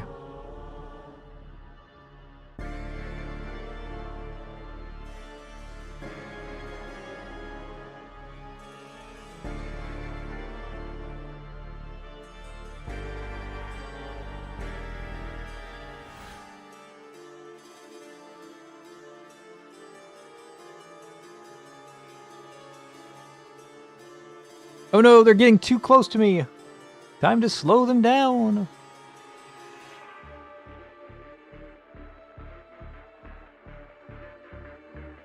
Yeah.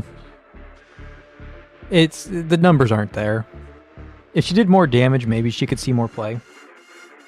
But I mean, Zephyr's strong as hell. Jane's really fucking good. Pine's really fucking good. Lamia's really fucking good. The Queen's really fucking good. And then Norma's just like, she exists. Sure. Like all the other A ranks I use are actually like top fucking tier. And if they had dedicated teams, they would absolutely see fucking play. But they're in the who cares category. Like, okay. Hear me out, right? Zephyr's only problem is her low attack stat. Where is Zephyr on my list? Okay, here's Zephyr, right? 500 attack. Then you go to the left, 581. You go to the right, 634.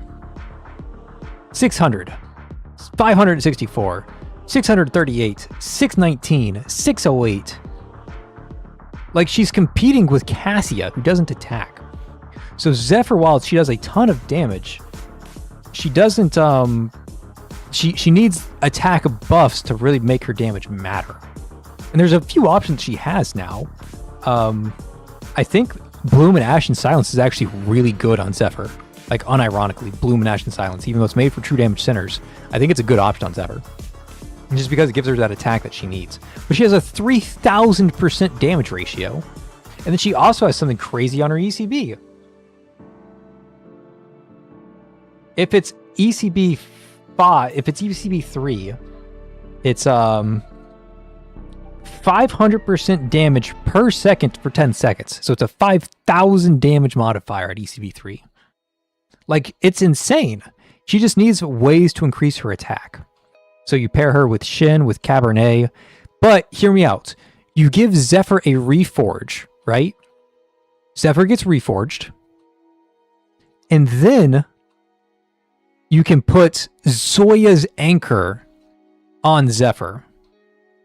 When entering battle, attack increases by a value equal to 4% of other allied centers' base attack. You solve Zephyr's base attack problem by letting her equip Zoya's Anchor. And then Zephyr becomes overpowered as hell because Zephyr's able to nuke things from orbit and like pretend they don't exist. You know? You know what I'm saying? How good is Arc? I think Arc is pretty good. She's like a slightly worse Jane in my opinion. Like Jane is super, super, super good. But Arc, you have to like micromanage. You have like positioning requirements. There's a lot of work that goes into Arc. But she's solid for the same reason that Jane's solid. So it might be worth it all. It might be worth to do it. Plus, she also does true damage. So like, can you ever really complain about dealing true damage?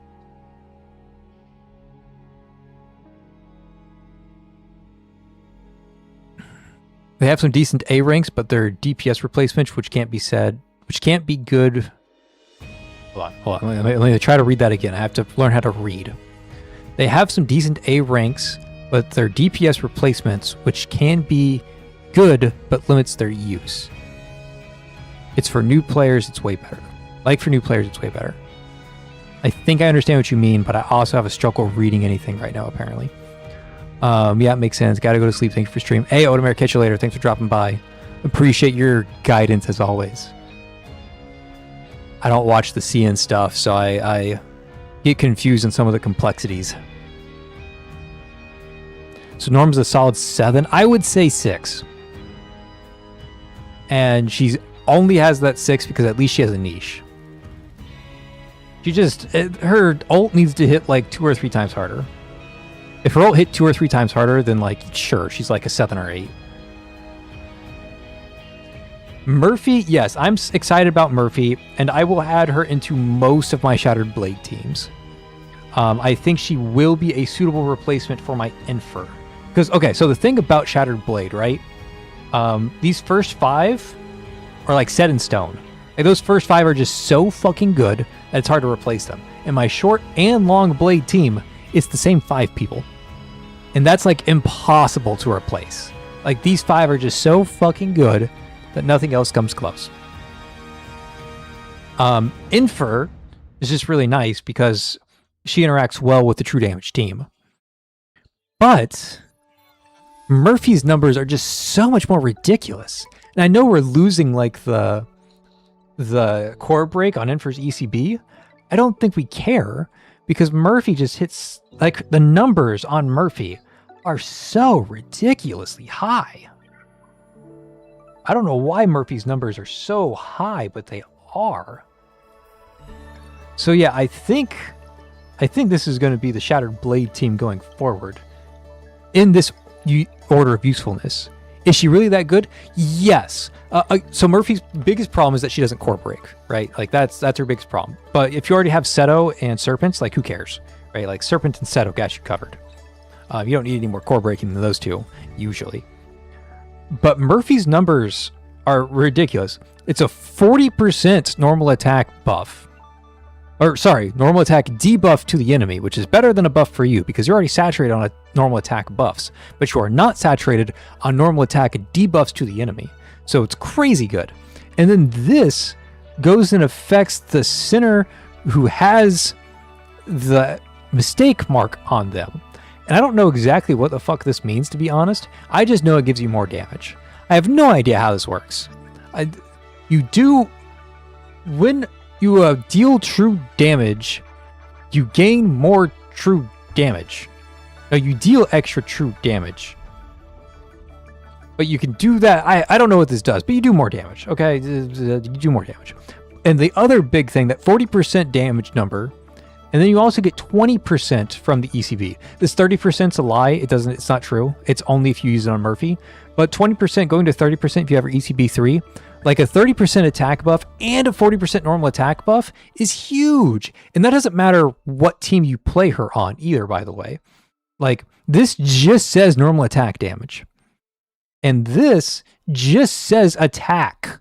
Attack can be literally anybody. Murphy is unironically like a best in slot support for Zephyr, for like Voltaire Blue, for an extreme number of sinners, because attack buffs are just so valuable. Like, I'm not exaggerating when I say that she is an absurdly powerful character. But she does work better on true damage teams, right? She's obviously supposed to be true damage. And she doesn't core break. Doesn't core break is the big one.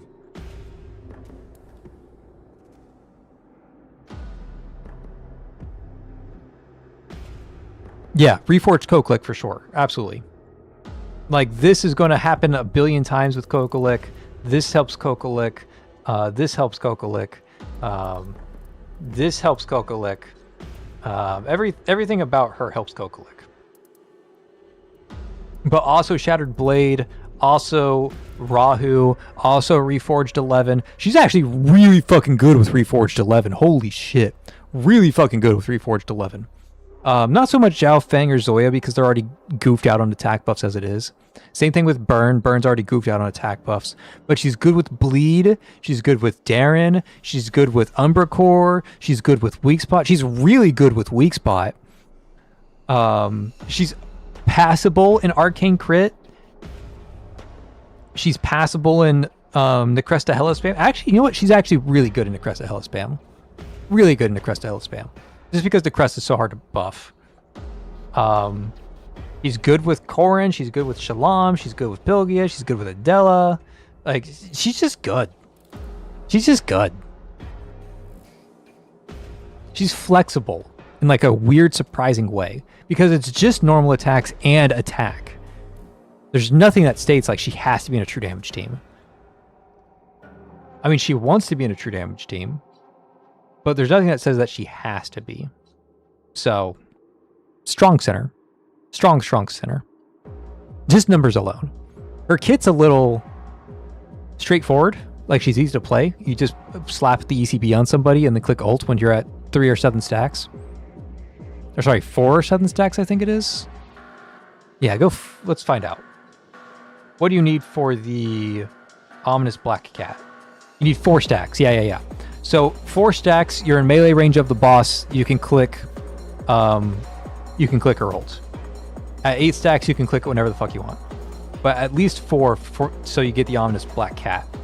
And then you debuff the boss, make that boss take 40% more normal attack damage, and you use the ECB on whoever you want to do damage, and Murphy's off in the fucking races, and she's just an incredible center all around. Like, actually just a top tier support for half the teams in the game. I'm not exaggerating when I say that. Top tier support for half the teams in the game. Her only weakness is the lack of core break. Her ultimate's really cheap. So if you run THC, it's up like almost immediately. Like, you get 16 from THC after your first cast. So you give her 1 empower and she's at max energy. Or you give that empower to somebody else and then you wait 6 seconds and she's at max energy. Like, she's really cheap ultimate, really powerful set kit, very straightforward kit, very easy to play, very effective. Her buffing numbers are ridiculous.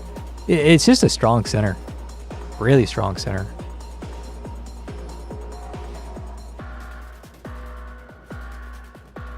Would it be a good option switching Infer with Murphy of Zhao Overlimit? So that is one of the cases where I don't think Murphy's as strong.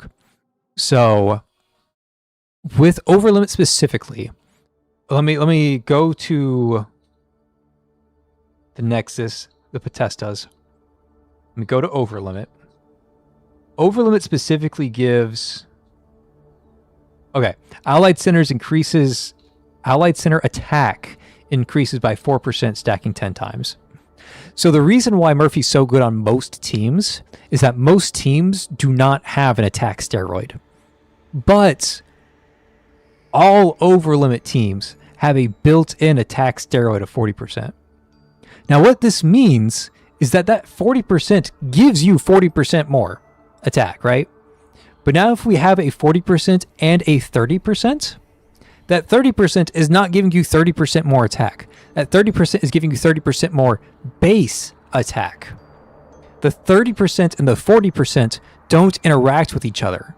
They act as flat modifiers, stacking independently.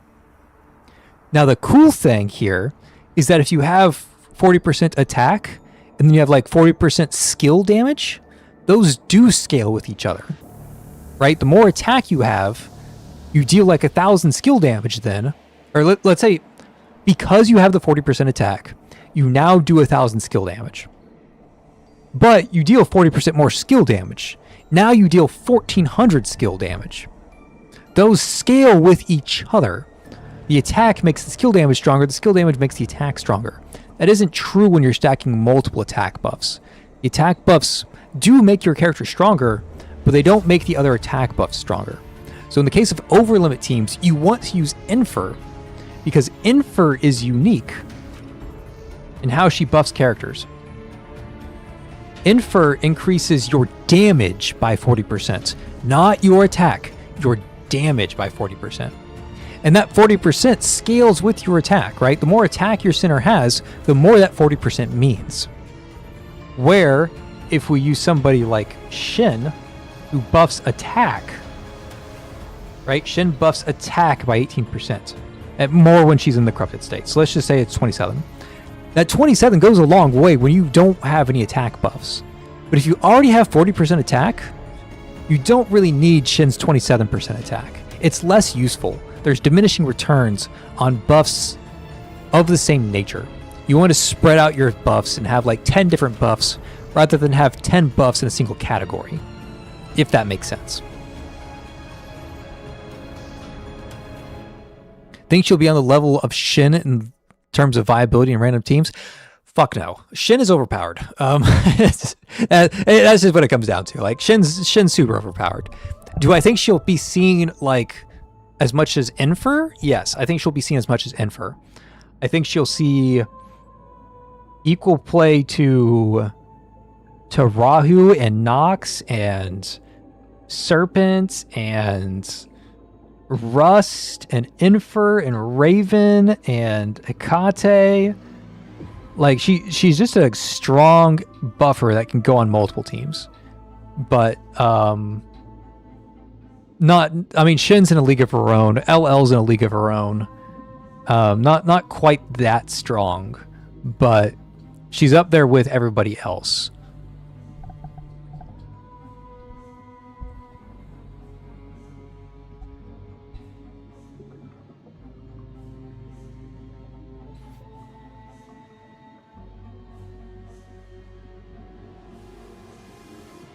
Okay, I've got more of these things. I have so many mementos. Not even using some of these. I'm not using this one. This one's cool. People are going to be mad at me when I tell them I'm not using the Hamel. I have the Hamel memento, and I'm not using it. I know that annoys people. People right now in the chat are annoyed at that.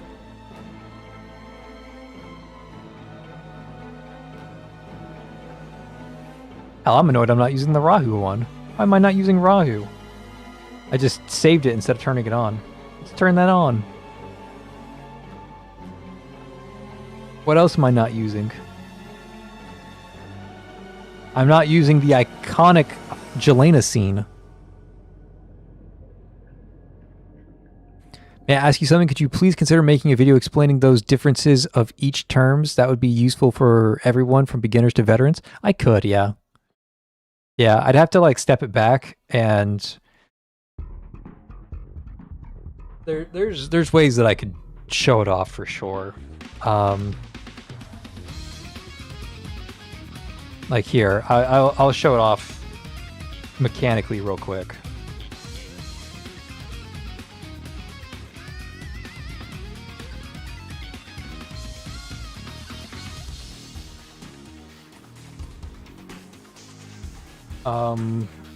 Bring Rust, bring Infer, and bring somebody who hits hard.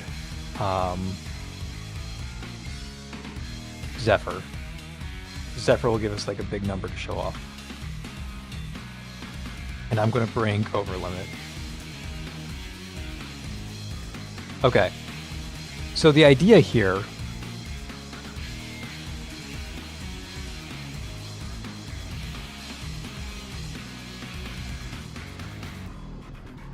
wait,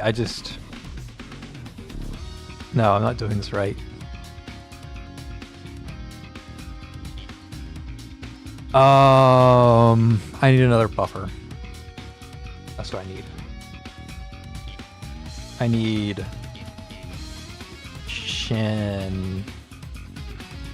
Shin will work for my purposes here.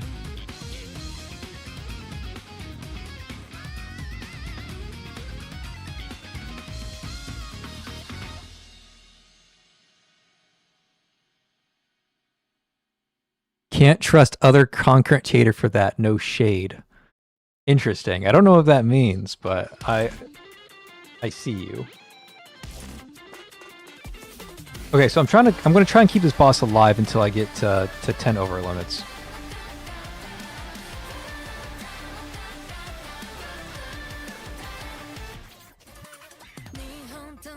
That'll give us a fair test.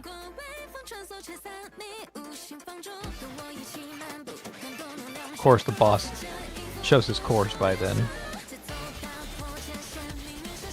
Okay, so 10 over limits gives us 40% attack, right? And Infer gives us 40% damage. So these two buffs are equivalent to each other, right? They're both 40%. Now, I'm going to use Shin ult. Shin ult gives me a lot of attack. It's 27% attack plus the additional 30% attack, so it's like something like 30-something. Let's say it's 35% attack, right? So what's going to happen is that 35% is going to muddy the 40% that I get from over limits. And I should get more damage out of Shin plus Infer when compared to Shin plus over limits, even though over limit and Infer both provide 40%. That's how it should happen. Let's see if it does. Shin, over limit, how much damage do I do? 29,000 damage. Okay? With Shin and over limit, we hit for 29,000. Okay? So that's the number, 29,000. Now let's do that same thing. Right? Let's wait until we get to 10 over limits so that everything is the same. And this time, instead of using over limits, let's go ahead and use Infer ult.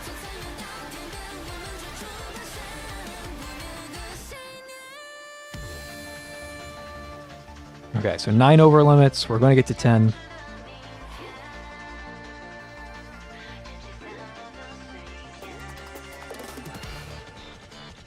Okay, we got to 10 over limits again. Shin, Infer. I should do more than 29,000. 30,126.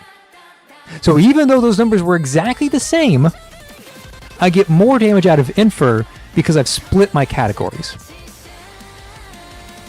Because I already had the attack buffs, and putting on more attack buffs is not as effective as switching to a different type of buff. And I know that's a small difference going from 29-something to 30-something, but this is the case where you only have one buff. And Shin's like low attack stat. Compare this, right? Like take that same idea and apply it to somebody like Yao. Where Yao... Let me go to Yao. Yao gains an attack boost equal to 60% of the Swallowed Center's base attack. And that might even go more... It might even go higher in her Reforge. I'm not exactly sure. Maybe it does. I couldn't tell you. But 60% attack is really high. So if you try to give Yao more attack buffs, She doesn't really care. She's already got a 60% attack buff. So if you give Yao another 30%, who cares? You already have enough attack. You want Infer so that you can get that 40% more damage to make this 60% hit 40% harder. And that same thing can be said of like Zoya. Zoya's Anchor gives her 4% attack of her allied centers, and she's in the overlimit team, so she already has 40%. So she's got 40% attack from overlimit, and she's got, let's call it 20% attack from taking everybody's base attacks. So she's got 60% attack as well. So adding another 30% attack means very little on Zoya, and you'd rather have Infer so that your 60% hits harder. But if you're using somebody like Voltaire Blue, let's go to her real quick. Voltaire Blue is a good example. She does skill damage, or sorry, magic damage, skill damage, same thing. She scales with attack speed. She does. Oh, attack speed again. Okay, yeah. Attack speed, and over here she has skill damage. So she has attack speed and skill damage. She doesn't have any attack built into her kit. She has no attack buffs. So giving Voltaire Blue an attack buff is way better than giving her Infer. Because attack buffs are stronger by nature. Attack buffs lets you hit over armor. So if you could give Voltaire Blue attack, you would. And since she doesn't have any attack buffs, she gets massive benefits out of a single source of attack buff. Whether that's Murphy, whether that's Shin, whether that's Thistle, whether that's Cabernet, it doesn't really matter where Voltaire Blue is getting that attack.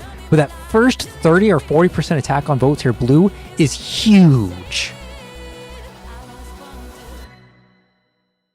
I remember you saying once that multiple different buffs on centers and debuff on enemies is better compared to a single type of buff. Yeah, that's what we're talking about now, absolutely.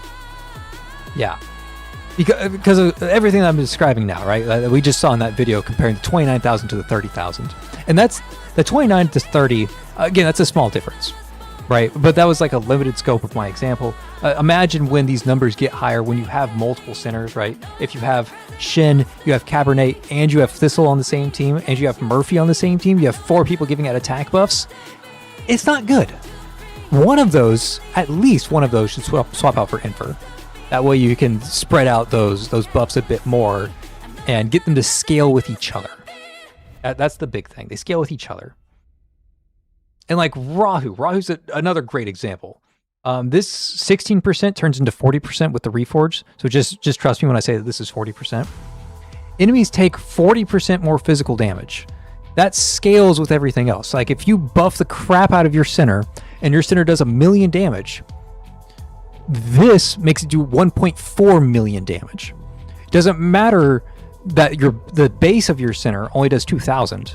This affects the end total of all of your damage. Because that enemy takes more. Yes, attack is a directive base. The way it's going to work, and this is getting to the very nerdy side of Path to Nowhere. Let me ruin the break title real quick. We're not on break. The way Path to Nowhere works is that it's attack minus tackle. It's attack minus defense. Okay? And if that defense is their magic resist or their armor, it doesn't matter, right? It's attack minus defense. That's the very first thing. And then at the end of it, you apply your damage multipliers.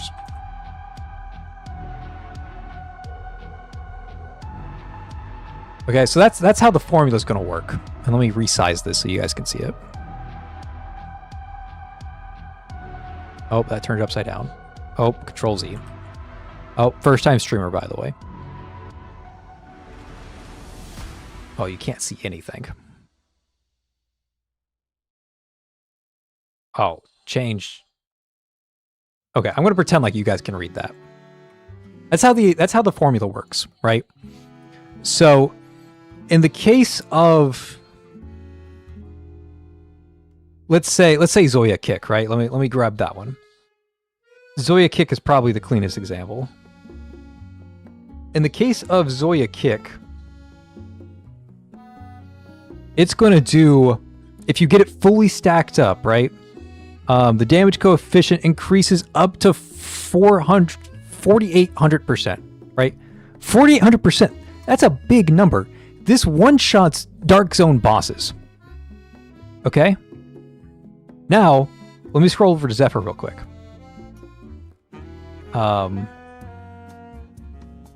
Zephyr hits like a truck, but even though she has a 3,000 damage multiplier, which, you know, is pretty close to Zoya's 4,800. This is 3,100. We're pretty close. Zephyr doesn't come anywhere close to one-shotting a BFL boss, and she never will. And the reason why that happens is because she doesn't have any attack stat to back it up. And what happens is that attack is, the defense is subtracted directly from that attack, and then you apply this large multiplier afterwards. So if the boss has 0 defense, the difference between like an attack buff and a damage buff doesn't matter, right? There's no defense getting in the way. But let's say this number changes, right? Let's say all of a sudden we fight an enemy with 450 armor. Okay? Zephyr doesn't hurt this guy. Zephyr has 42 attack left over, right? From 492 minus the 450, she goes down to 42 attack. And she has 42 times 3,000, which is, it's very little. And so she ends up doing very little damage. However, let's say you give Zephyr an attack buff, right? Right? Zephyr's attack, you buff it by, let's call it 50% and round up to make it easy math, right? You buff her by 50% and she goes to 750? Whoa, that's a big difference. Going from 42 times your multiplier to 300 times your multiplier, that's like 8 times damage. A 50% damage buff multiplied your damage by 8. 8. Right? That's an extreme example, but those are real Dark Zone examples that we're actually running into. Dark Zone bosses are hitting 500 defense. They are. So, in a situation where 50% attack will multiply your damage by 8, attack is going to be the strongest possible buff that you can give your sinners. Because damage doesn't work like this, right? Like if you have a 40% damage buff, it's always going to be 40%. No matter what happens, you deal 40% more damage. There's no possibility that you can get an 8 times multiplier out of this. Same thing with Rahu. If you make enemies take 40% more damage, it'll always be 40% more damage. There is no way for you to get an 8 times damage multiplier out of 40%. But there is a scenario, if the boss has enough defense, where a 40% attack buff will increase your damage by a magnitude more. We're talking 3, 4, 5, 6 times damage. That does exist. And let me show that off. I can show that off too.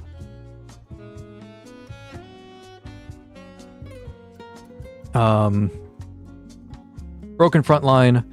Let's do Jasmine. She's the magical boss.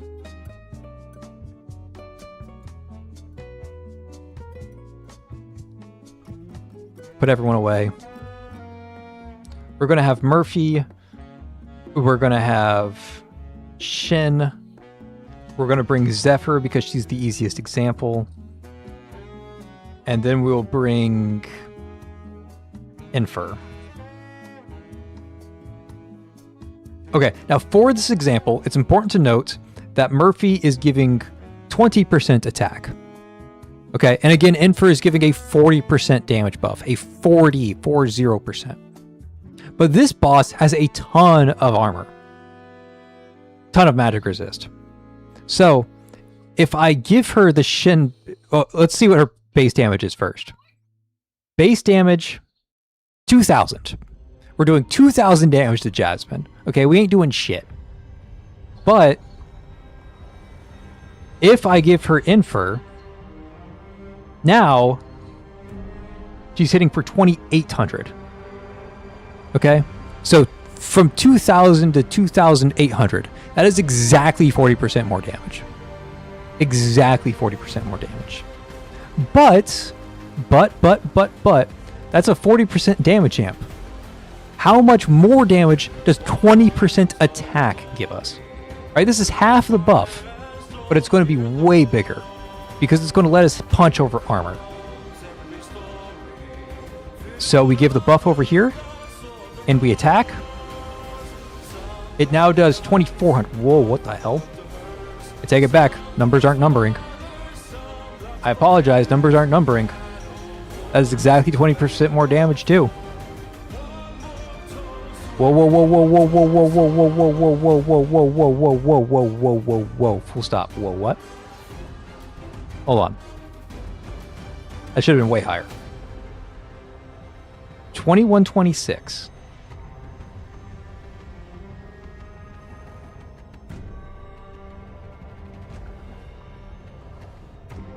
And then I give her Murphy.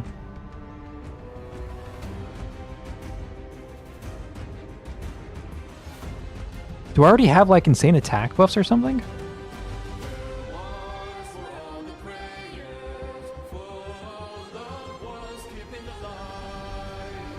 Okay, something weird's happening here.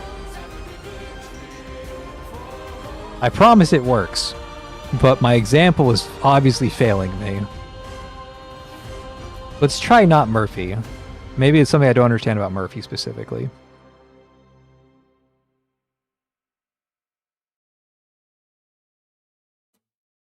Keeping her alive is going to be hard. Okay, this should do more than Infer. Should do more than 2,800. That is 7,000. Okay, so it's something I don't understand about Murphy. Okay, that's what it is. That is clearly what it is. Okay, so let's go through the math for my Shin real quick. My Shin gives 20% attack. Or sorry, 27% attack. And then my Mania Intensify, because she's S3, it makes it 30%. Okay, but let's ignore the 27%. Let's just use the 18%, okay? Just the 18%. 18% plus the additional 30, so it's like, what is 30% of 18? Like 6? So it's like 24% attack, right? We're talking about 24% attack from Shin. Okay? So let's start over. Start from the beginning, right? Base Zephyr does 2,100 damage. Zephyr with Infer does 2,800 damage. So you get a 40% damage boost from Infer. Okay? From Infer's 40% is 40%. How much damage is Shin's 18%?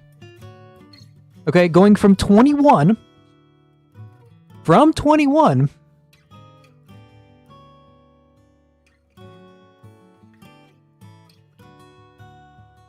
To 3,000 damage. That I don't even think I did it right, because I think the ult wore off as soon as I clicked the button.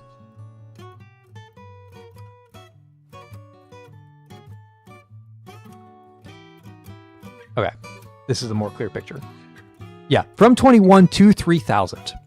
So, how is Shin's 18% attack buff doing more damage than Infer's 40% damage buff?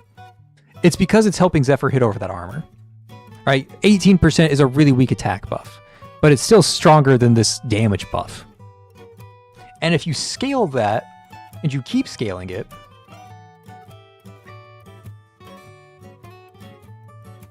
let's give her even more attack. And let's actually give her Infer. And let's actually give her Murphy. We put all these people together. At first, we were doing 2,100. And 2,100 became 2,800. And 2,100 also became 3,000. Okay, so if we separate them out, each one is giving us about 700, 800, 900 damage, right? So if we combine all three, each one's giving us less than 1,000, right?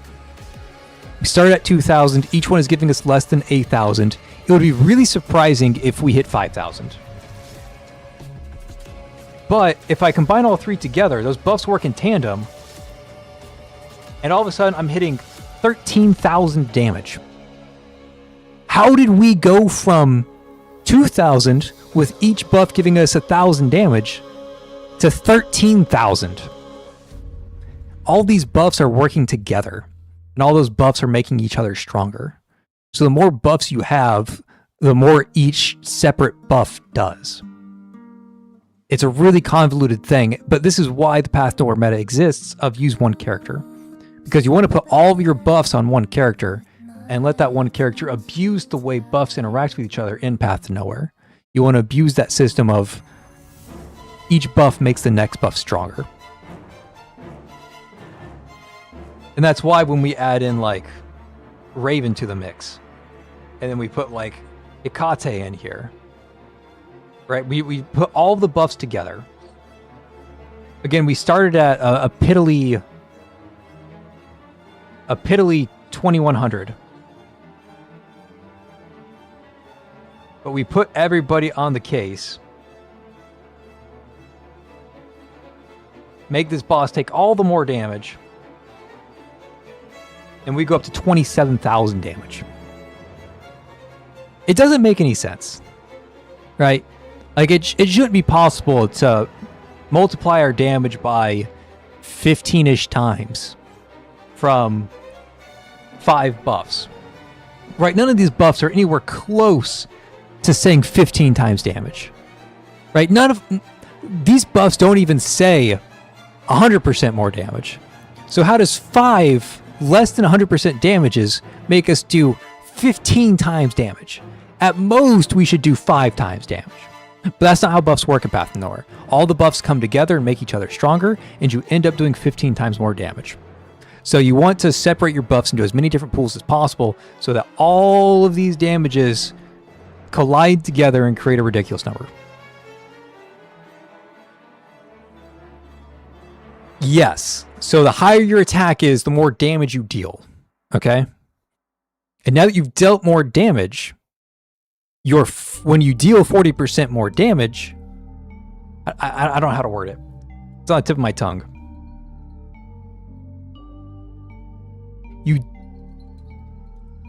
The more damage you deal, the better a damage buff is, right? Like if I do 1,000 damage and I do 40,000 damage, I'll do a lot more damage. The damage buff will be a lot more useful if I did 40,000. And the way you deal 40,000 is by buffing your attack high enough that you can deal 40,000. So now that I've done 40,000 damage, that 40% attack is increasing us a lot more than when we're only doing 1,000 damage. But we can only do 40,000 damage if we get those attack buffs in the first place. So those attack buffs are making the damage buffs stronger. Yes, attack minus defense is a flat value, yes. And that's why attack is the most effective buff. But once you have enough attack saturation, it is better to spread your buffs out to make that attack stat more effective. So attack buff first, and then spread out your buffs as much as possible. Get that attack buff first, and then just spread out the love. You want a damage buff, you want a damage taken increase, you want a skill damage increase, you want a physical damage increase, you want I think I already said skill damage increase. You want a crit damage increase. You want a crit rate increase. You just want as many possible buffs as possible. And you want to dip in a little bit of each of them. Like 20, 30, 40% in each of those buffs.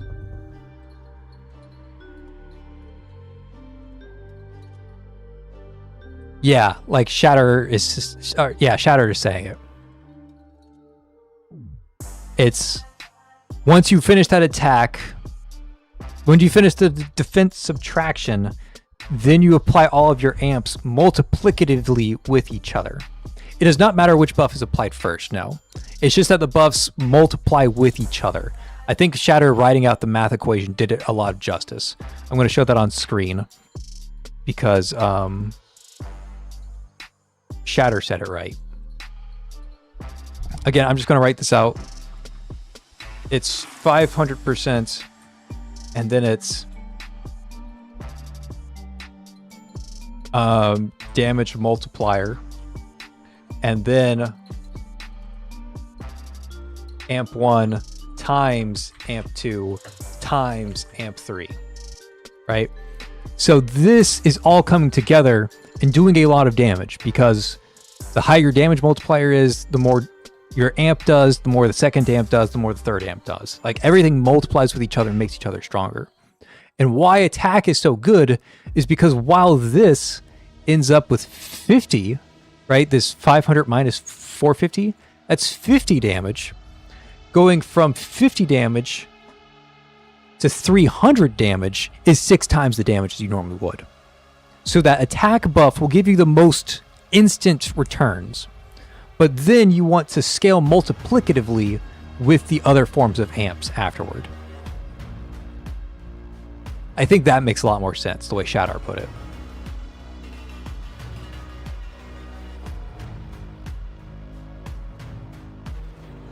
No, it's not explained at all in the game, right? Like, this is hidden stuff that is only revealed to us because people spent like 700 hours testing stuff when the game came out. And when Infer came out, we were all like, oh my god, Infer's gonna be so good! And then it turns out that Cabernet is doing more damage. Right? Nobody understood why. Right? Like, why is it that... Hold on. Why is it that we have Infer giving us 40% more damage? And then Cabernet rolls out. Cabernet is giving us, at max rank, this is 30% attack. Why is Cabernet doing more damage than Infer? Nobody fucking understood it until like people ran deep dive into the testing zone and figured out how all the nitty gritty mechanics worked. But yeah, it's about armor being a flat reduction and then your damage multipliers multiplying with each other. Yes.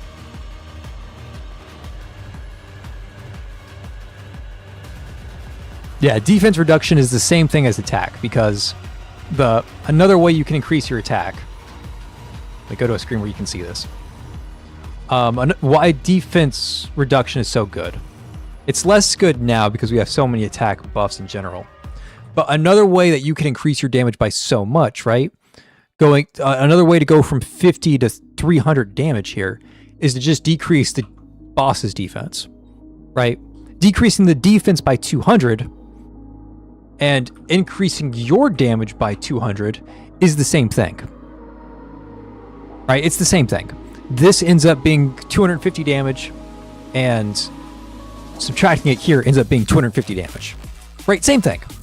Doesn't matter which way you do it. 200 more attack, 200 less defense, same shit. But it ends up being a really effective way to really amp your numbers really high.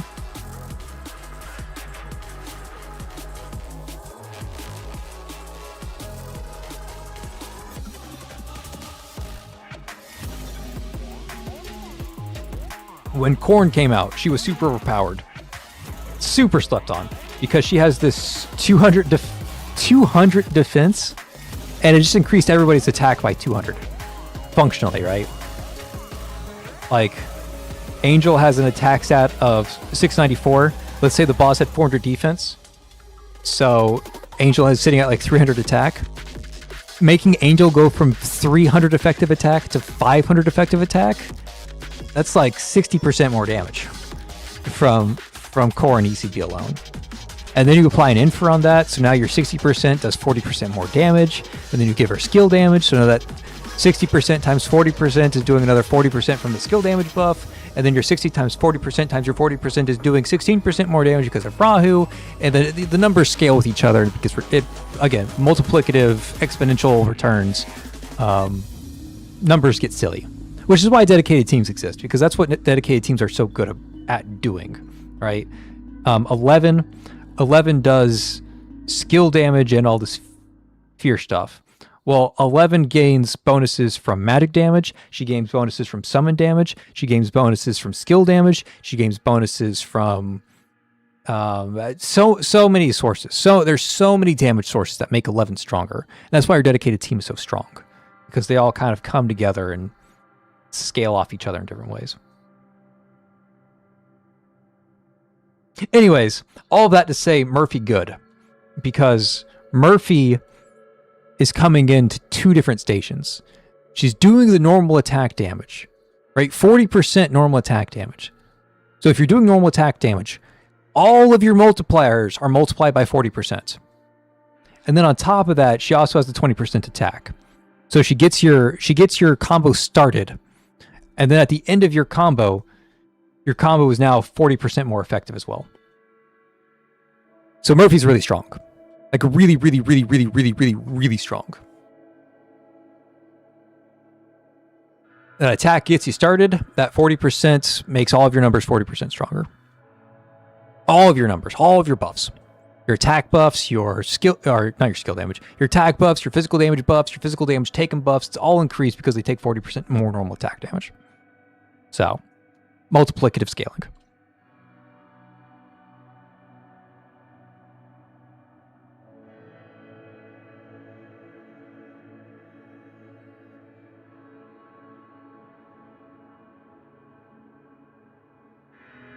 Okay, with that, I've been going for about 3 hours.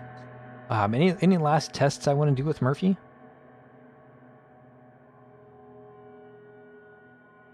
I haven't tried Murphy DPS yet.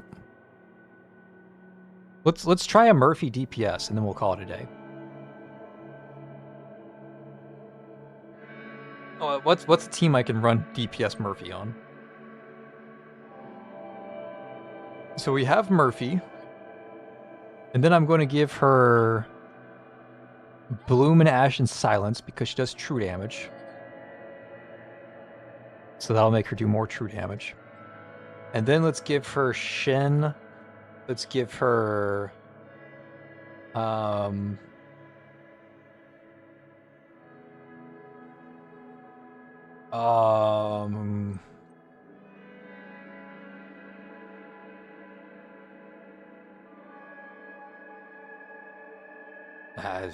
Lady Pearl.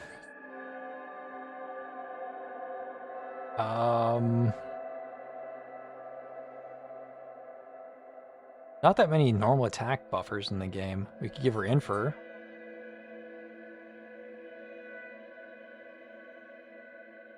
And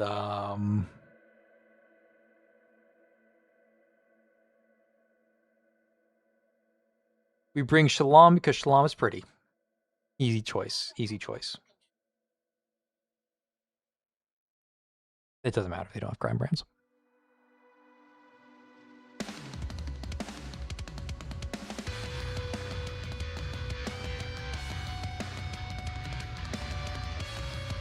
Okay, let's tell these guys to fuck off for a second.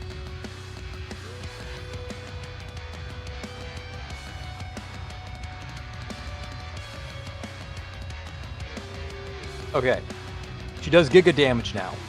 What does that look like? Oh, of course, I forgot to give her her own ECB. Now she has her ECB.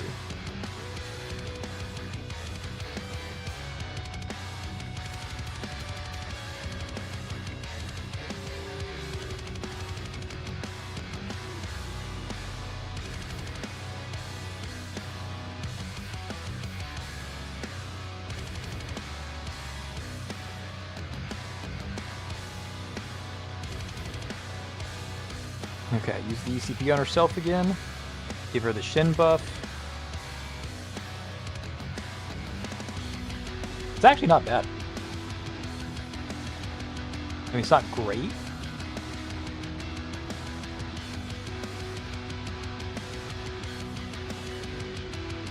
mean, that's not bad.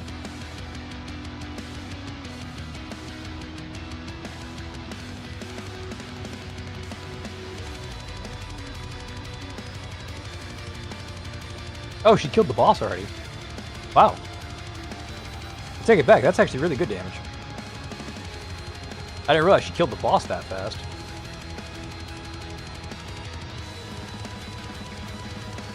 Oh, I thought that was Infer. This Shalom.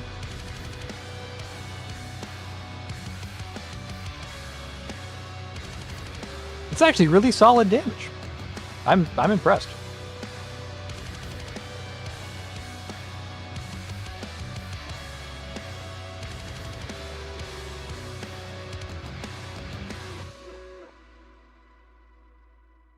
Like, really solid damage.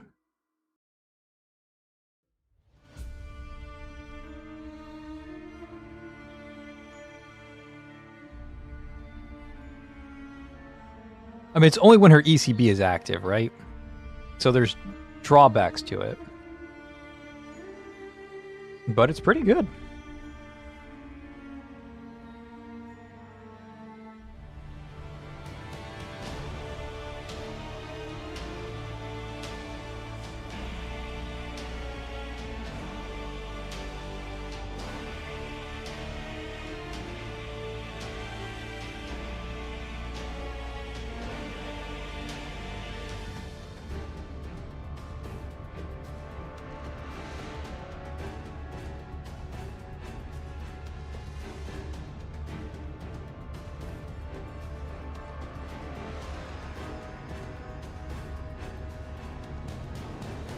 Okay. So yeah, I'm impressed. I mean, I know that was the Murphy buff, right?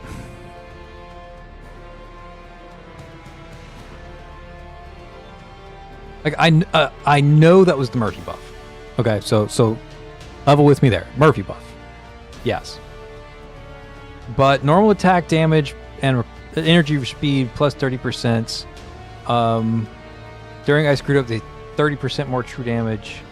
Okay, so she's got 30% normal attack damage, 30% more true damage, diminishing returns on both because she already does that shit. So, like, let's call it 45% more damage. Sure. Does that change anything? Or does she still nuke the board with her ECB? I think she still nukes the board with her ECB, especially if you have her ECB 3. Because her ECB on herself scales pretty hard. For others, it doesn't scale that hard, but for on herself, it scales really hard. I think she's actually like really competent, like wave clear center. Like, very surprisingly, I think she's actually pretty good. Like the boss damage kind of sucks, right? I think it does. I have to imagine it does, but that was actually really good wave clear damage. I'm impressed. I'm not gonna recommend her for wave clearing, but if you use her for wave clearing, like I'm impressed. I can only imagine what that looks like if you have truck con. If you have her S1 and you start like spamming trucks, it's actually probably really effective.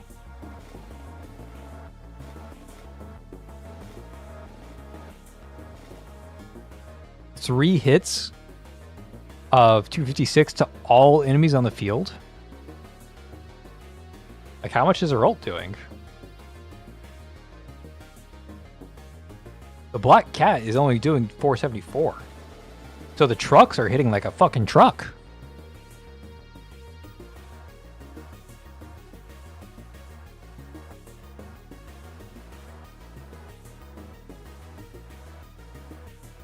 Yeah, I think she's really good. And I think if you have her at S1, she actually clears waves pretty well. I am impressed by Murphy. Murphy gets a thumbs up. Very strong center. Very flexible.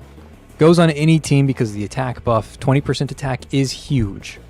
But if you have normal attack, she fits on your team whether you do true damage or not. She's probably like a best in slot support for all normal attack teams. That includes Zoya. Like Zoya kick. Legion's Might does normal attack damage. So, Murphy is making Zoya's kick hit 40% higher. After all the multipliers are done, Murphy makes it do 40% more. Like that's a good combo. Same thing with Nox, right? Nox does all of her damage through her ultimate. Pretty nice to have enemies take that much more damage. I mean, Shattered Blade, of course. Kokolik, of course. But, I mean, there's others, like Adela. She's good with Adela. Adela's Reforge makes her do... like, Solus Execution is normal attack damage.